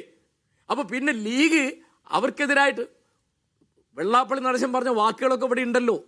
അദ്ദേഹം ഇപ്പോൾ നൗഷാദിൻ്റെ കാര്യത്തിൽ എന്താ ലീഗ് എന്താ മറുപടി പറയാത്തത്? നൗഷാദിൻ്റെ കാര്യത്തിൽ എന്തെല്ലാം കാര്യങ്ങൾ ഇപ്പോൾ ക്രിസ്ത്യാനികൾക്കെതിരായിട്ട് ഇദ്ദേഹം പറഞ്ഞതിനൊക്കെ എന്താ മറുപടി? അത് ലീഗല്ലല്ലോ, പണം കൊടുത്തിട്ടാണ് ഇവിടെ മതം മാറ്റുന്നത്. അവരുടെ മറുപടികളുണ്ടല്ലോ യൂട്യൂബിൽ ക്രിസ്ത്യൻ സമുദായത്തെ ആക്ഷേപിച്ചത്. അതൊക്കെ BJPക്ക് വേണ്ടിയാ. അതായത് ക്രിസ്ത്യാനികളെ മുസ്ലിങ്ങളെ ആക്ഷേപിക്കാൻ അവർ ഏർപ്പാട് ചെയ്ത ഒരാളാണ് വെള്ളാപ്പള്ളി നടേശൻ. ആ വെള്ളാപ്പള്ളി നടേശനെ കൊണ്ട് പിണറായി വിജയനോ അദ്ദേഹത്തിൻ്റെ മന്ത്രിമാർക്കോ ആവശ്യമുള്ളതുകൊണ്ടാണ് അവരദ്ദേഹത്തെ തള്ളി പറയാത്തത്, അദ്ദേഹത്തെ തിരുത്താത്തത്. അദ്ദേഹം പറയുന്നതിന് ഞങ്ങൾക്ക് ഉത്തരവാദിത്തമല്ല എന്ന്. അതിൻ്റെ ഏറ്റവും വലിയ തെളിവെന്താണ്? ആ കാറിൽ കയറ്റിക്കൊണ്ടുവന്ന ഒരു ചെറിയ കാര്യമാണെന്ന് റെജി ലൂക്കോസ് വിചാരിക്കരുത്. കാരണം അതിലൊരു പ്രതീകമുണ്ട്. എന്താണ്? ആ നമ്പർ 1 കാറ് എന്ന് പറയുന്നത് കേരളത്തിൻ്റെ മുഖ്യമന്ത്രിയുടെ ഇവിടുത്തെ 1ാമത്തെ പൗരൻ്റെ കാറാണ്. ആ കാർ ഓടുന്നത് എൻ്റെയും നിങ്ങളുടെയും നികുതി കൊണ്ടാണ്. അപ്പോൾ അതിനകത്ത് വഴി നിന്നപ്പോൾ കയറാൻ പറ്റുന്ന ഒരു സംഗതി അല്ലല്ലോ അത്. അപ്പോൾ കയറ്റി കൊണ്ടുവരുമ്പോൾ അതിലൊരു അംഗീകാരമുണ്ട്. ആ അംഗീകാരത്തെയാണ് നമ്മൾ പ്രശ്നവൽക്കരിക്കുന്നത്. ആ അംഗീകാരം അങ്ങനെ കൊടുക്കാൻ പറ്റില്ല ആർക്കും. സംസ്ഥാന മുഖ്യമന്ത്രി ആരെ കാറിൽ കയറ്റുന്ന അദ്ദേഹത്തിന് തീരുമാനിക്കാം. പക്ഷേ അതിൻ്റെ സന്ദേശം എന്താണ് എന്നുള്ളതാണ്. വെള്ളാപ്പള്ളി നടേശൻ ആലോചിച്ച് നോക്കൂ, നവോത്ഥാന സംരക്ഷണ സമിതിയുടെ ചെയർമാനായിട്ട് ഈ തരത്തിൽ നിലവാരമില്ലാതെ സംസാരിക്കുന്ന ഒരാളെ വെച്ചാൽ ആ നവോത്ഥാനത്തിന് എന്താണ് അർത്ഥം? ആ വാക്കിന് എന്താണ് അർത്ഥം? ഇദ്ദേഹത്തിന് എന്ത് നവോത്ഥാന തിരിയാം? ഇദ്ദേഹം ഏറ്റവും യാഥാസ്ഥിതികനും പിന്തിരിപ്പനായ ഒരാളല്ലേ? അങ്ങനെ സ്ത്രീവിരുദ്ധമായി സംസാരിക്കുന്ന ഒരാളല്ലേ? സമുദായങ്ങൾ തമ്മിൽ തെറ്റിക്കുന്ന നമ്മുടെ വർത്താനം പറയും. ഇതിനെയാണോ നവോത്ഥാനം എന്ന് ഈ ഗവൺമെൻറ് വിചാരിക്കുന്നത്? പിണറായി വിജയനോ അദ്ദേഹത്തിൻ്റെ മന്ത്രിമാരോ നവോത്ഥാനം എന്നുകൊണ്ട് എന്താണ് ഉദ്ദേശിക്കുന്നത്? അതിൻ്റെ വിപരീതമായ ഒരാളെ അതിൻ്റെ ചെയർമാനാക്കുക. എന്താ അതിനർത്ഥം? അപ്പോൾ ഇതൊക്കെ താല്പര്യങ്ങളാണ്, അതിൽ വൈരുദ്ധ്യം എന്നൊക്കെ പറഞ്ഞിട്ട് വ്യാഖ്യാനിക്കാൻ എളുപ്പമാണ്. അങ്ങനെ വ്യാഖ്യാനം എനിക്ക് തർക്കമില്ല. അങ്ങനെ വ്യാഖ്യാനിക്കുന്ന ആളുകൾക്ക് അവരുടെ താല്പര്യങ്ങളുണ്ടാവും, എനിക്ക് പറയാൻ പറ്റില്ല. ശരി, ശ്രീ ഹനീഫ എന്നൊരു കാര്യം ശ്രദ്ധിക്കുക. അദ്ദേഹം പറയുമ്പോൾ ഈ തെരഞ്ഞെടുപ്പ് വിഷയത്തിൽ ഒരു കാര്യം കൂടി പറയുന്നുണ്ട്. സ്വർണ്ണക്കൊള്ളയും രാഹുൽ മാങ്കൂട്ടത്തിലൊന്നും ജനങ്ങളെ ബാധിച്ചിട്ടില്ല. അതായത് സ്വർണ്ണക്കൊള്ള കൊണ്ടാണ് LDF തോറ്റത് എന്ന് വെള്ളാപ്പള്ളി കരുതുന്നില്ല. അതൊന്നും ഒരു പ്രശ്നമല്ല. അതായത് LDF സ്വർണം കട്ടാൽ അതൊരു പ്രശ്നമല്ല എന്ന ഒരു രാഷ്ട്രീയ നിലപാടാണ് അദ്ദേഹം സ്വീകരിക്കുന്നത്. അദ്ദേഹത്തിൻ്റെ സമുദായം തന്നെ വലിയ തോതിലുള്ള ഇപ്പം ഭക്തന്മാരുള്ളൊരു സമുദായമാണ്. എന്നിട്ടും എന്തുകൊണ്ടാകും അത്? അല്ല, അദ്ദേഹം CPM-ന് വേണ്ടി വാദിക്കുന്ന ഒരാൾ എന്നുള്ള നിലയിൽ അദ്ദേഹം CPM-നെ എല്ലാ തരത്തിലും പ്രതിരോധിക്കേണ്ട ബാധ്യത ഏറ്റെടുക്കുകയാണ് ചെയ്യുന്നത്. അത് സ്വർണ്ണക്കൊള്ള അദ്ദേഹത്തിന് നേരെ തിരിച്ചാണ് ഒരു രാഷ്ട്രീയ സാഹചര്യമാണ് ഉണ്ടാകുന്നതെങ്കിൽ സ്വർണ്ണക്കൊള്ളയാണ് ഇവിടെയുള്ള ഏറ്റവും തിരിച്ചടിയുടെ കാരണം എന്ന് അദ്ദേഹം പറയും. അതിലൊന്നും ഒരു കൃത്യമായ നിലപാടുള്ള വ്യക്തിയല്ലല്ലോ. അദ്ദേഹത്തിന് ഒരു ദൗത്യമാണുള്ളത്. അദ്ദേഹം പറയുന്ന വാക്കുകളെ നമ്മൾ അതിന്റെ അർത്ഥത്തിലാണ് എടുക്കേണ്ടത്. അദ്ദേഹം നിർവഹിക്കുന്ന ഒരു രാഷ്ട്രീയ ദൗത്യമാണ്.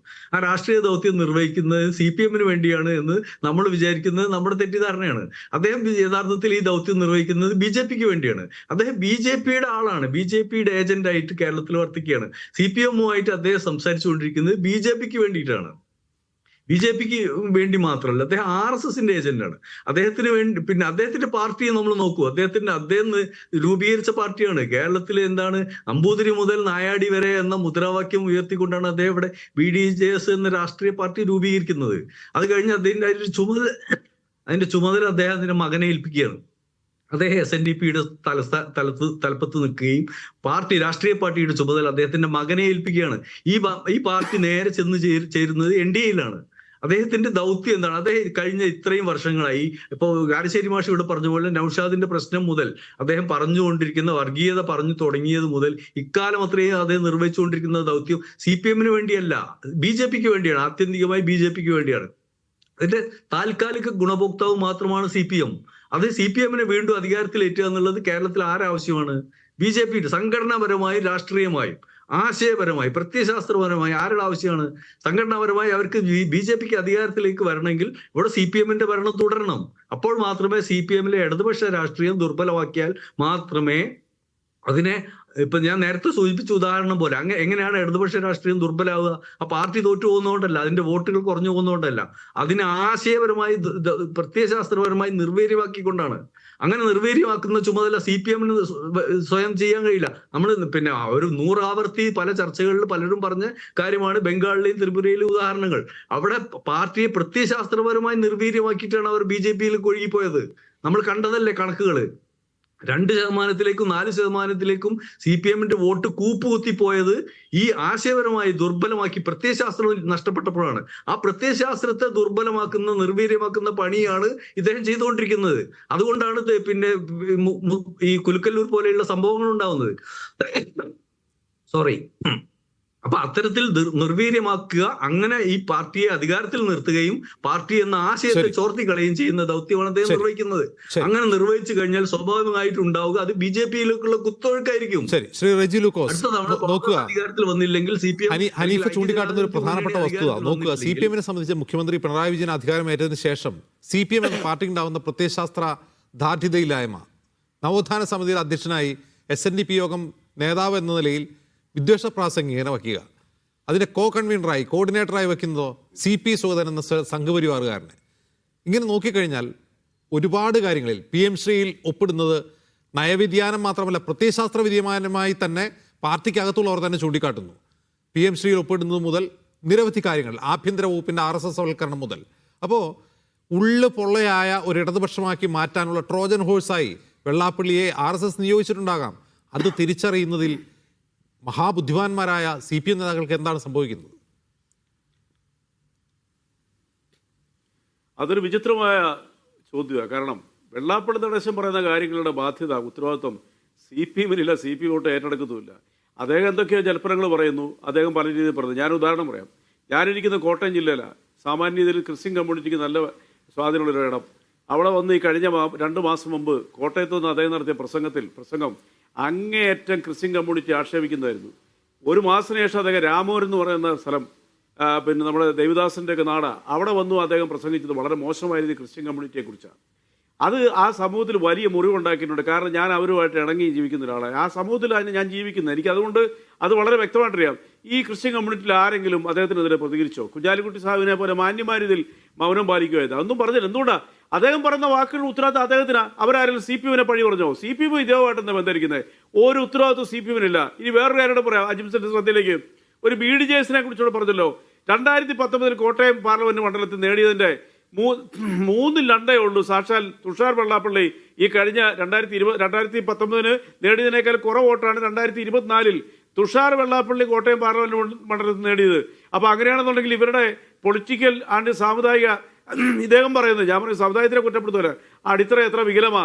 അപ്പൊ അതുകൊണ്ട് BDJS വെള്ളാപ്പള്ളി നടേശന്റെ ബാധ്യതകളും അദ്ദേഹം പറയുന്ന വിഷലിപ്തമായ വാക്കുകൾക്കൊന്നും ഞാൻ പൂർണ്ണമായിട്ട് മനസ്സിലാക്കുന്നത് ജനുവരി ആദ്യവാരം സവർണർ BDJS-ന് വോട്ട് ചെയ്യുന്നില്ല എന്നാണ് അദ്ദേഹത്തിന്റെ ആക്ഷേപം. സവർണർ വോട്ട് ചെയ്തോ ഇല്ലെന്നൊന്നും എനിക്കറിയത്തില്ല. വോട്ടവകാശം ഓരോരുത്തരുടെ വ്യക്തിപരമായ കാര്യങ്ങളാണ്. ആരെങ്കിലും വോട്ട് ചെയ്തില്ലെങ്കിൽ അദ്ദേഹത്തിന്റെ വാക്കിലും നാക്കിൽ നിന്ന് വരുന്ന വാക്കുണ്ട്. തന്നെയല്ല ഈ BDJS എന്തിനു വേണ്ടിയിട്ടാണ് സൃഷ്ടിക്കപ്പെട്ടത്? അതൊന്നും ആലോചിച്ച് നോക്കിയേ.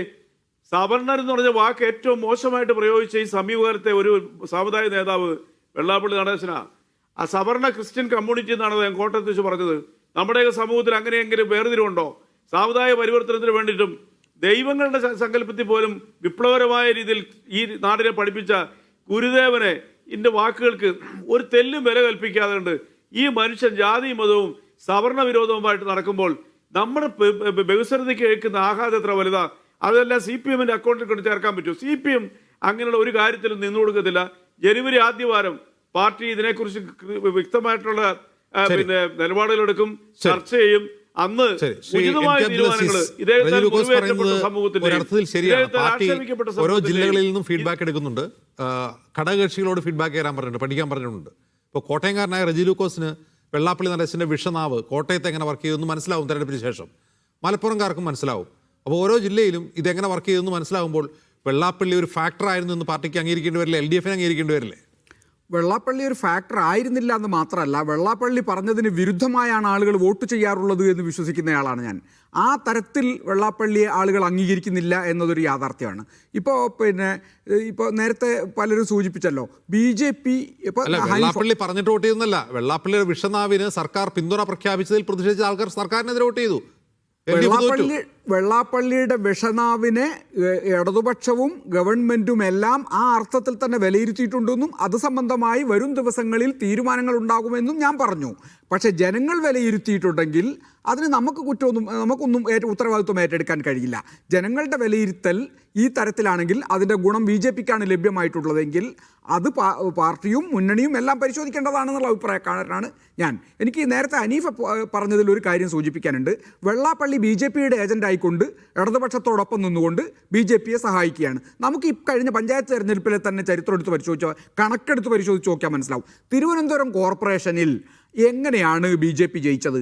BJP ജയിച്ച വാർഡുകളിലെല്ലാം കോൺഗ്രസിന് വോട്ട് കുറഞ്ഞല്ലോ. അപ്പോൾ ആരെ സഹായിച്ചു? മുഹമ്മദ് ഹനീഫ് എൻ്റെ അടുത്ത സുഹൃത്താണ്, അദ്ദേഹം ഇക്കാര്യത്തെക്കുറിച്ച് അത് വിശദീകരിക്കേണ്ടതുണ്ട്.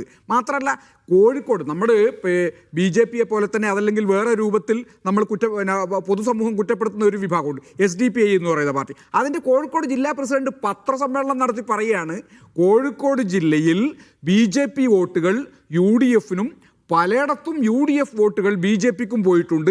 അതിൻ്റെ തെളിവ് എൻ്റെ കയ്യിലിരിക്കുകയാണ്. ഇത് പറയുന്നത് ഞങ്ങളൊന്നുമല്ല, ഇടതുപക്ഷ പ്രസ്ഥാനങ്ങളൊന്നുമല്ല, SDPI എന്ന് പറയുന്ന പാർട്ടിയാണ് പറയുന്നത്. എന്ന് പറഞ്ഞാൽ കേരളത്തിൽ വ്യാപകമായി BJP-യും UDF-ഉം തമ്മിലുണ്ടായിരുന്ന അന്തർധാരയുടെ തെളിവുകൾ ഇടതുപക്ഷത്തല്ലാത്ത ആളുകൾ പോലും പുറത്തുവിടുന്നൊരു സാഹചര്യം ഉണ്ടായിട്ട് ഇത് എല്ലാം നിലവിലിരിക്കുകയാണ്. സംഘപരിവാറിന് വേണ്ടി ഇദ്ദേഹം പ്രവർത്തിക്കുകയും എന്നാൽ CPIM-നോടൊപ്പം നിൽക്കുകയും ചെയ്യുന്നു എന്ന വ്യാജം വ്യാജമാവുന്ന എങ്ങനെയാണ് അബ്ദുൽ അസീസ്? BDJS എന്നൊരു പാർട്ടി ഉണ്ടാക്കി NDAയിൽ കൊണ്ട് കെട്ടി, പിന്നെ CPM-ന്റെ നേതൃത്വത്തിലുള്ള സർക്കാരിന് കീഴിൽ നവോത്ഥാന സമിതി അധ്യക്ഷനായിട്ടിരിക്കുന്ന ആളെ പിന്നെ പാലം എന്നല്ലാതെ അർണോൾഡ് ഷ്വാൾസർ എന്ന് വിളിക്കാൻ പറ്റുമോ? അല്ലല്ല, പാലം തന്നെ വിളിക്കാൻ പറ്റുള്ളൂ. നിങ്ങൾ പാലം തന്നെ വിളിക്കണം. കാരണം